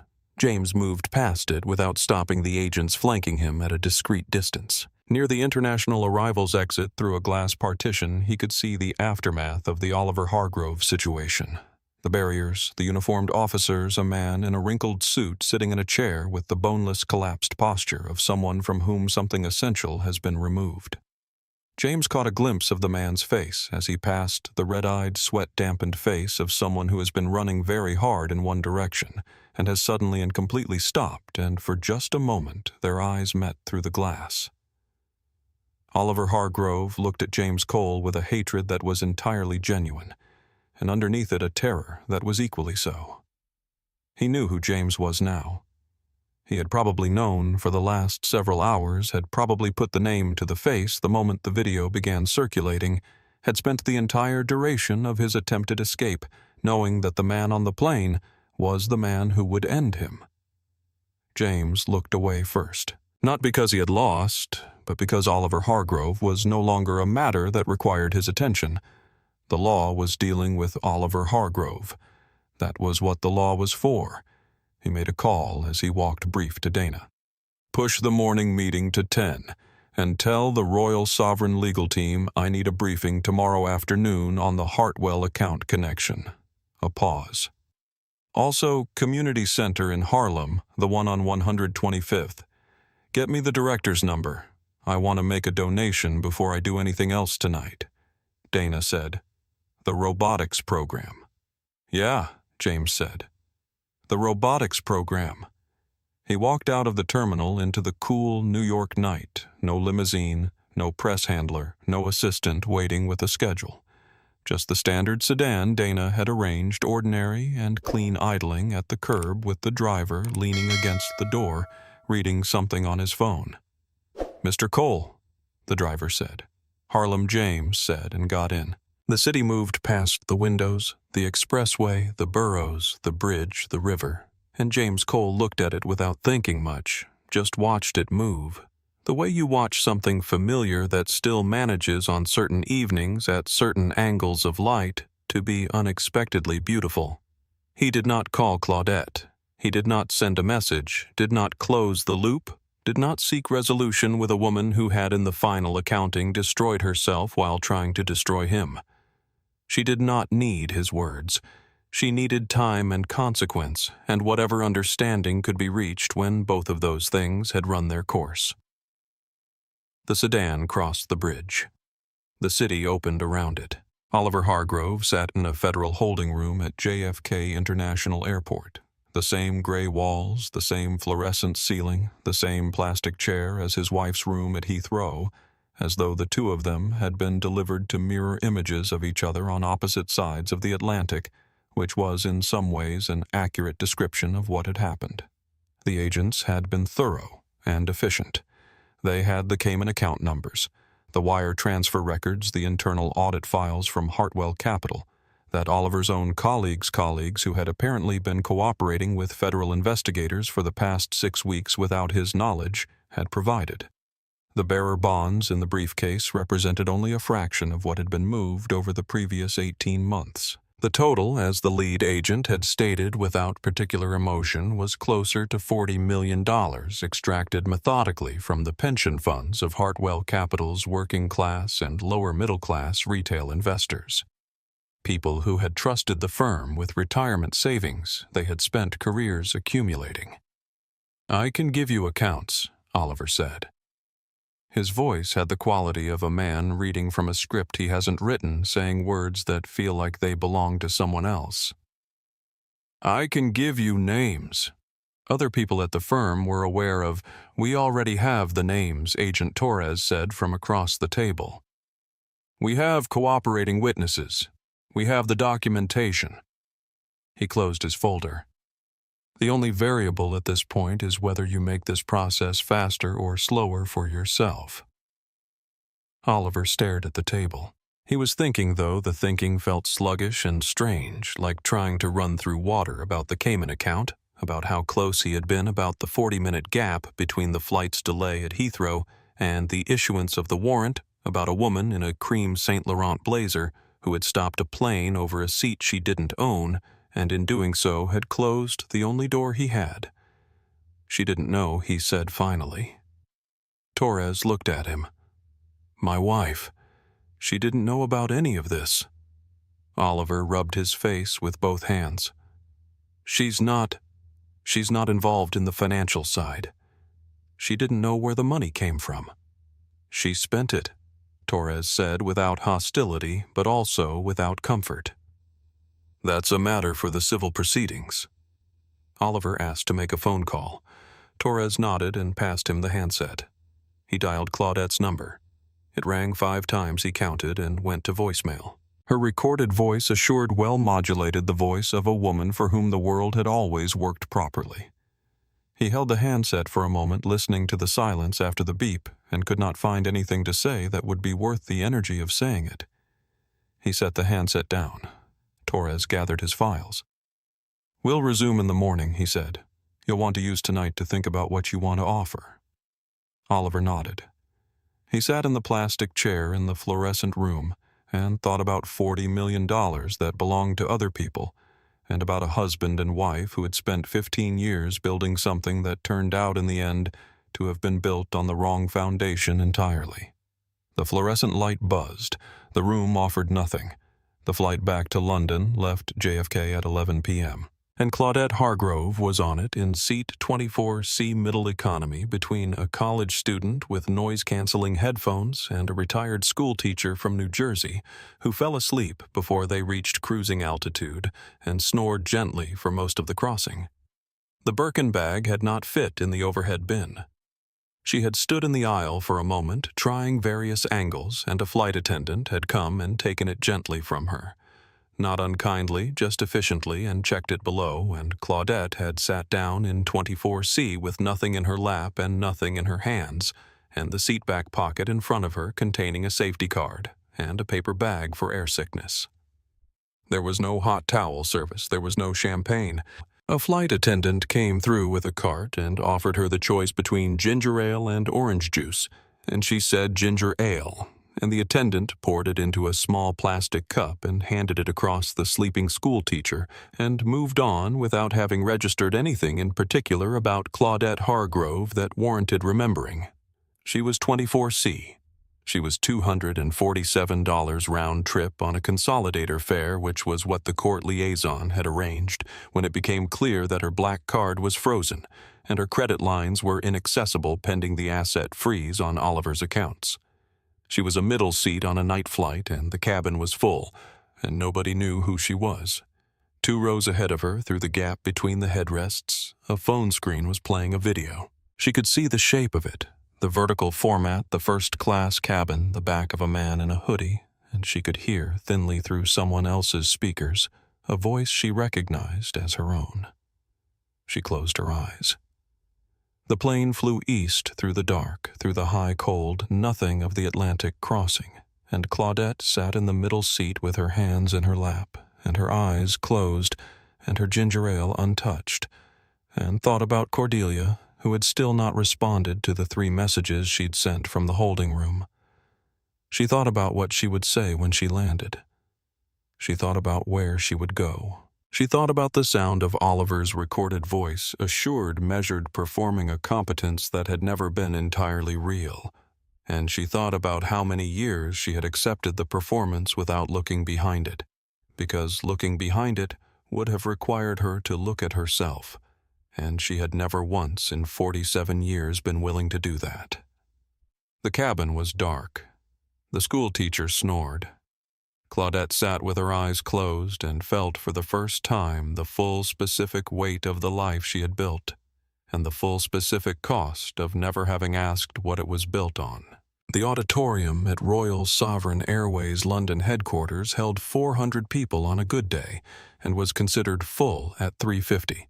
And on the morning of the all-staff address, it was standing room at the back with additional capacity, overflow into the corridor, where speakers had been set up, and people from ground operations and logistics who had never attended an all-staff event in their careers, standing in their work clothes watching the live feed on mounted screens. James Cole walked onto the stage in a dark blazer and a white shirt with no tie, and the room did not know quite what to do with him. At first he was younger than people had expected and quieter, and he stood at the podium for a moment before he spoke with the settled, unhurried patience of someone who is not worried about the room's attention because he has it. "I want to start with a question," he said. His voice carried easily without the microphone, which he picked up anyway out of consideration for the 400 people behind the back row. "What do you think this airline is for?" He let the question sit. Not the routes, not the fleet, not the revenue model. He looked across the room. The pilots in their uniforms, the cabin crew in various stages of their shifts, the ground staff and the engineers and the catering teams, the whole operational organism of an airline represented in one space. The people. The ones in uniform and the ones sitting in the seats you take care of. He talked about Flight 7114. He named it directly without euphemism, named the incident, named what it was named, the courage it required to maintain professional standards in the face of something deeply unprofessional. "You saw the worst of entitlement on that flight," he said. "But you also saw the best of this crew." He looked toward the front row where Patricia Walsh and Naomi Asher and Raymond were seated. These 3 people held a line that didn't bend. Under significant pressure in a situation that most people would have found an easier way around. They did exactly what this airline should stand for, and they did it without knowing who the passenger in 1A was, which is the only way I can know for certain it was genuine. He announced the Dignity First policy with the directness of someone who has already decided there is no benefit to softening it. Any passenger who abuses a member of Royal Sovereign's crew does not fly regardless of their tier status or the price of their ticket. No exceptions. No appeals process for behavior that falls below a clearly articulated standard of basic human decency. Then he looked at Naomi. I am also announcing the Naomi Asher Initiative, a fully funded pilot training scholarship for any qualified cabin crew member who wants to apply. He spoke her name without ceremony, just clearly into the 400-person room. Named for a flight attendant who stood in an aisle and held her ground when it would have been considerably easier not to. Naomi covered her mouth. The tears came anyway, the involuntary, unstoppable kind that bodies produce when they have been carrying something heavy for a long time and are suddenly, unexpectedly allowed to set it down. Her colleagues beside her started clapping, and then the whole room started, and the applause was not the polished, corporate, compulsory kind, but something rawer and more genuine than that, the applause of people who had watched someone they knew be seen clearly and acknowledged honestly. James raised a hand and the room settled. One more thing, he said. He called Patricia Walsh to the stage and shook her hand in front of 400 people and announced her promotion to head of in-flight experience for Royal Sovereign's international routes. Patricia, he said, leaning slightly toward the microphone so the corridor overflow could hear it clearly. I need someone in this role who knows what a backbone looks like from the inside. I think you've demonstrated that you have both the knowledge and the spine. Patricia Walsh, 22 years of professional neutrality, smiled a real smile, the kind that reorganizes the whole face, and said clearly and without any trace of professional deflection, Thank you, Mr. Cole. We won't let you down. James, he said. James, she agreed. After the formal announcements were complete and the room was breaking into the informal, energized conversation of an organization that has been given a clear direction and believes in it, James stepped off the stage and found Naomi in the front row, still slightly damp-eyed and surrounded by colleagues who were all talking at once. I'll apply, she said when he reached her, simply without preface. James nodded. Good. He paused. When you get your wings, send me a message. He looked at her for a moment, the young woman who had stood in the aisle on Flight 7114 and held the line, not because she knew who the passenger was, but because she knew what was right. Your mother called you when you landed last week? Naomi blinked. How did you? Dana tracks crew welfare calls after incidents, he said. Company policy I put in 3 weeks ago. He smiled briefly. Tell her what happened today. He turned and walked out of the auditorium into the corridor, where the overflow crowd was still gathered, and moved through it unhurriedly, and people made way, and nobody asked him to prove anything at all. The call came 11 days after the incident patched through to James's office on a Tuesday morning while he was reviewing the first round of proposals from the cabin crew working groups he had established as part of the Royal Sovereign Service Culture Review. The voice on the other end belonged to a lawyer named Cavendish. Practiced, measured the kind of voice that has learned to separate itself from the clients it represents, which in this case appeared to be an active professional discipline rather than a natural temperament. Mr. Cole Cavendish said, I'm calling on behalf of Mrs. Claudette Hargrove. She is asking whether you would consider withdrawing the civil defamation action. James was standing at his office window looking out over the runway. The familiar constant traffic of takeoffs and arrivals, the whole mechanical ballet of an airport going about its business. A Royal Sovereign aircraft was pushing back from the gate below him, its livery catching the morning light. Where is she? He asked. A pause. She's currently in a serviced apartment in Paddington. The asset freeze on her husband's accounts has affected her considerably. The Dorchester reservation was canceled. The primary credit facilities are inaccessible. Another pause more carefully constructed. She is in a genuinely difficult position, Mr. Cole. James was quiet for a moment, watching the aircraft below him complete its pushback and begin its slow taxi toward the runway. He thought about what he wanted from this, not what he was entitled to. Not what the law permitted, but what he actually wanted. which was not, he realized, anything that Claudette Hargrove had to give him. "I'll drop the suit," he said. Cavendish exhaled audibly. "That is very thank you, Mr. Cole. That's genuinely... The lifetime ban stands." A shorter silence. "I understand. And tell her one more thing." James turned from the window and sat down at his desk, his voice even and unhurried. "The airport is hiring cleaning staff. Heathrow is always hiring. Tell her it's honest work, the kind that builds something real from the ground up." He paused. "My mother did it for 31 years. She was the best person I have ever known. If Claudette Hargrove is half the woman my mother was, the work will teach her something worth learning." Cavendish was quiet for a moment, in the way that lawyers are sometimes quiet when they are deciding whether the message they have been asked to deliver is one they are professionally obligated to deliver, or one they would simply prefer not to. "I'll pass that on," he said finally. "Thank you," James said, and ended the call.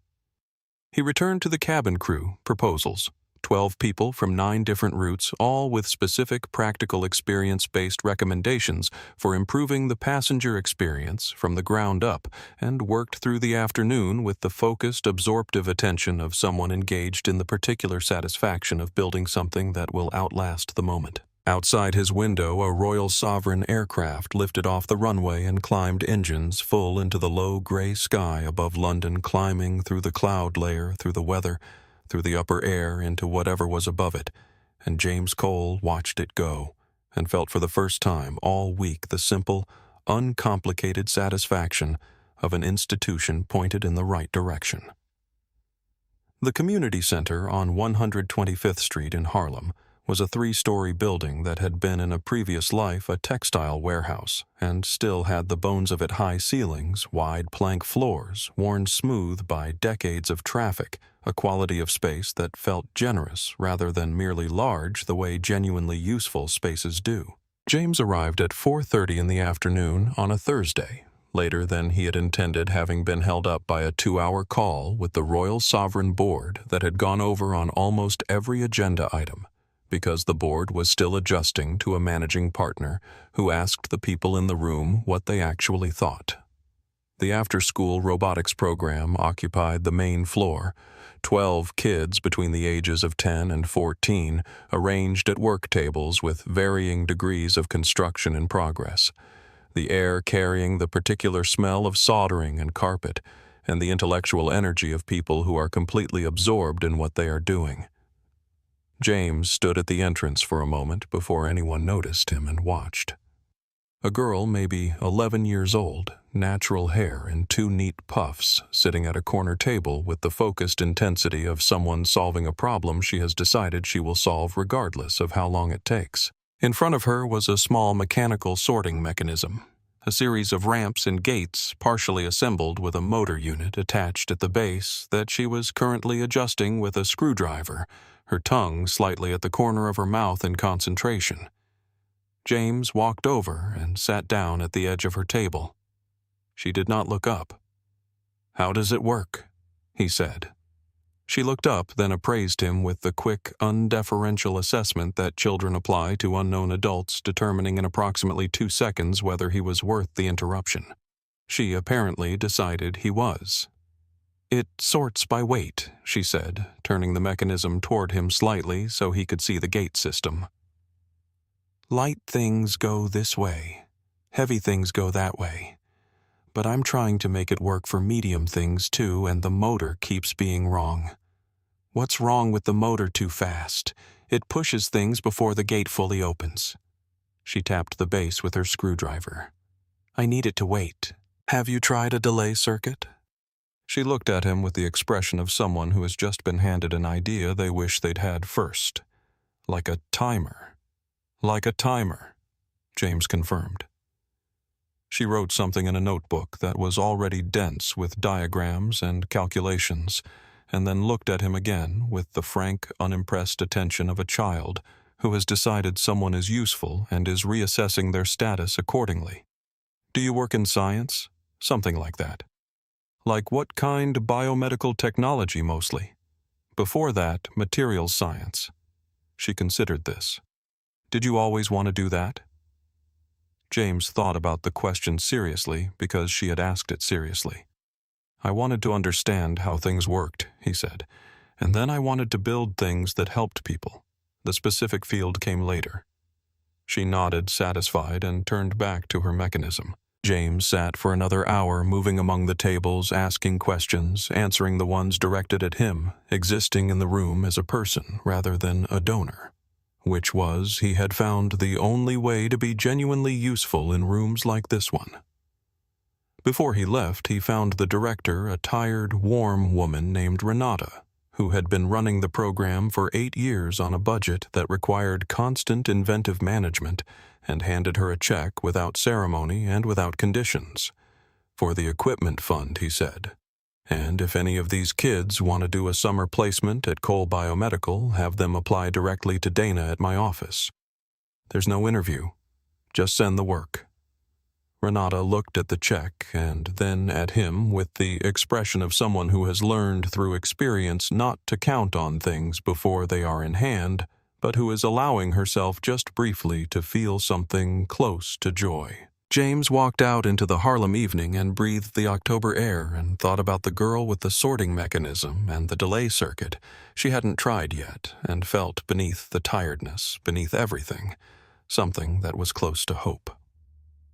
The morning shift at Heathrow Terminal 5 began at 5:15, and Claudette Hargrove arrived at 4:50 because she had learned in the 11 months she had been doing this job that arriving early was the only way to get the locker.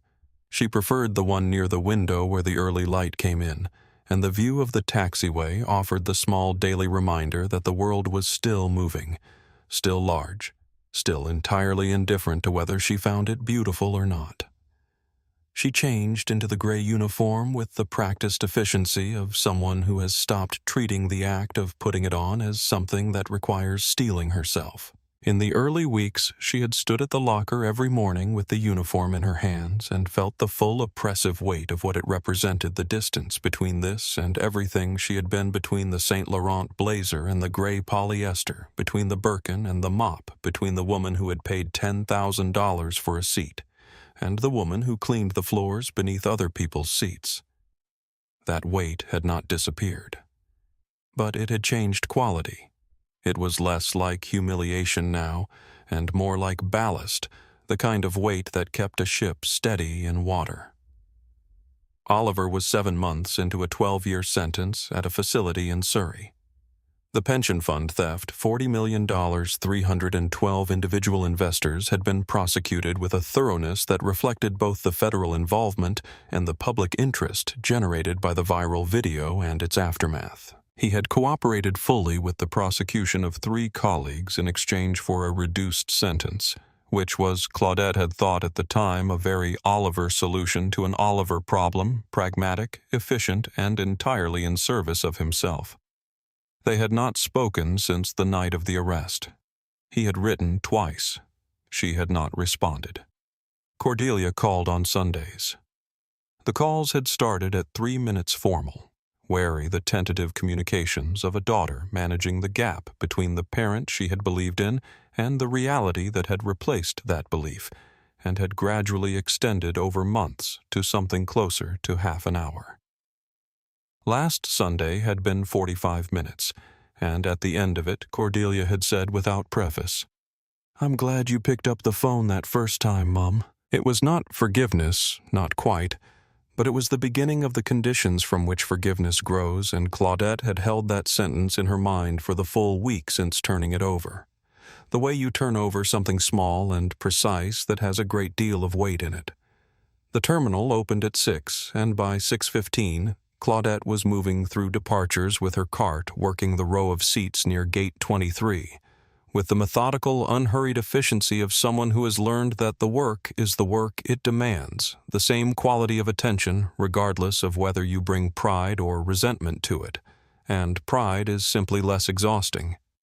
She had been good at it, which surprised her.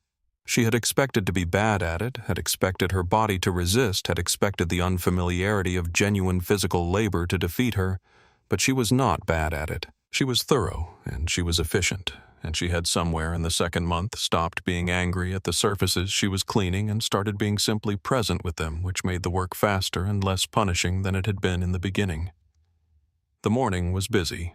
The 6:50 to Dubai boarding at 23, the 7:10 to Singapore at 24, the 7:30 Johannesburg at 22.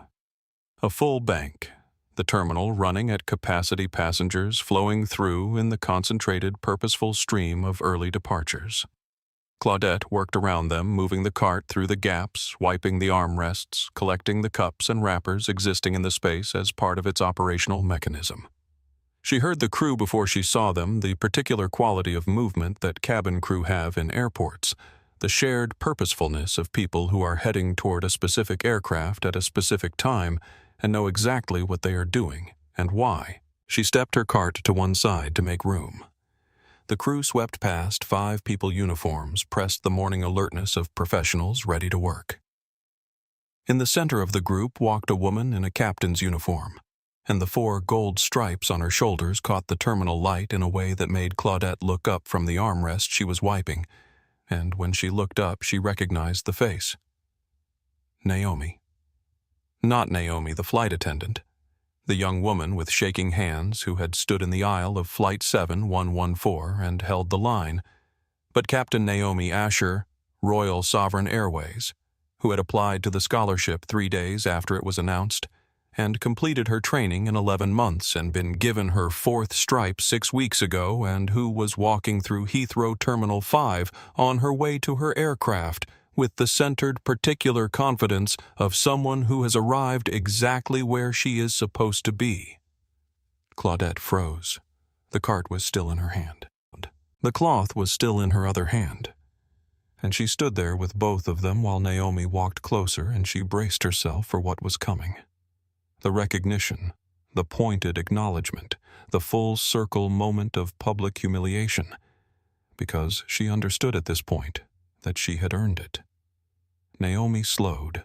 She looked at the woman beside the cart, looked at her directly without flinching, without performance, and nodded once, the curt professional nod of a captain acknowledging a colleague on a shared floor.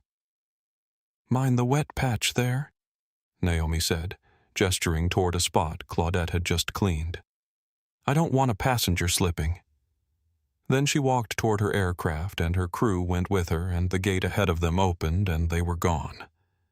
Claudette stood beside her cart for a long moment. Then she turned and picked up her cloth and kept working. On a Tuesday morning in November, James Cole sat in his London office and read the first quarterly report since the Royal Sovereign acquisition, and the numbers were not perfect. They were not supposed to be perfect yet because rebuilding a culture takes longer than rebuilding a balance sheet. But they were moving in the direction he had intended, and the direction was real. Service satisfaction scores were up 31%, with the sharpest improvement in first-class and business-class cabin ratings. Crew retention, the metric he tracked most closely because it was the most honest indicator of whether the people who did the actual work believed in the institution they were working for, had improved by 19% in the first 6 months. Formal complaints about discriminatory treatment by passengers down by more than half, in part because of the Dignity First policy, and in part because word travels through airline cabins faster than almost any other enclosed space. He read an email from Arthur Pemberton Flew 7114 again last month. Remarkable difference in the atmosphere. Not dramatic, just better. The crew seemed like people who were glad to be doing what they were doing. "I think your mother would approve." James looked at the framed photograph of Dorothy Cole on his desk for a moment. The blue uniform, the first-class lounge. The smile of a woman who found honest work sufficient. He was wearing the charcoal hoodie. He wore it most days in the office now, not as a statement, but simply because he was comfortable in it, and because one of the things the last year had clarified for him was the precise weight of other people's opinions about his clothing. He closed the laptop, looked out at the runway, and felt something simple and uncomplicated, the satisfaction of work that was worth doing, done in a direction that pointed somewhere good. Captain Naomi Asher completed her pre-flight checks with the focused, methodical attention that she had discovered in the 11 months of her training was not a discipline she had to build from scratch. It was something she had always had the same quality of attention she had brought to the aisle of Suite 1A on a flight from London to New York, the same quality that had made her hold the line when it would have been easier not to. Inside her captain's bag, clipped to the lining with a small metal clip, was a folded piece of paper, a printed copy of the commendation email James had sent from 37,000 feet on the night of Flight 7114. She didn't need it anymore. She had committed it to memory in the first week, and it had been the foundation of her scholarship application, and it had gotten her here to this seat, to these checks, to this aircraft, to this morning. She kept it because it was the first time someone with real authority had looked at her clearly and told her exactly what they saw. She keyed her radio. Tower Royal Sovereign 7114 is ready for pushback. The runway waited. Claudette Hargrove finished her morning shift at 1:15, punched out. At the time clock changed back into her street clothes in the locker room. The clothes were simpler, now functional. The Chanel blazer long since sold to cover legal fees, and walked out through the service exit into the mid-afternoon gray of a London November. She walked through Terminal 5 without looking at the first-class check-in, without looking at the VIP lounge entrance, without looking at the places she had moved through a year ago as though they belonged to her. She walked through them the way everyone else did, just a person in an airport on a Tuesday. Above the departures board, a screen ran a news segment. A man cutting a ribbon at a new medical research wing surrounded by children smiling. The headline, Cole Biomedical opens Community Health Center building, something that lasts. Claudette glanced at the screen, looked at her hands, looked back at the screen. She walked to the bus stop and stood in the line of people waiting, ordinary people, all of them coats against the November cold, phones in pockets or bags, the accumulated Tuesday tiredness of a city at the end of a working day. The bus came. She got on. The doors closed. The bus pulled away from the terminal into the gray London afternoon, into the traffic and the distance, and whatever came next, and the airport went on behind her. The planes going up and coming down the runways, busy the whole enormous operation of it, proceeding without pause, as it always had, as it always would, indifferent and ongoing, and in its way, magnificent. If this story moved you, please subscribe to our channel and hit the like button. It helps us bring more stories like this one to you. And if you've ever witnessed a moment where dignity won over arrogance, drop it in the comments below. We read every single one.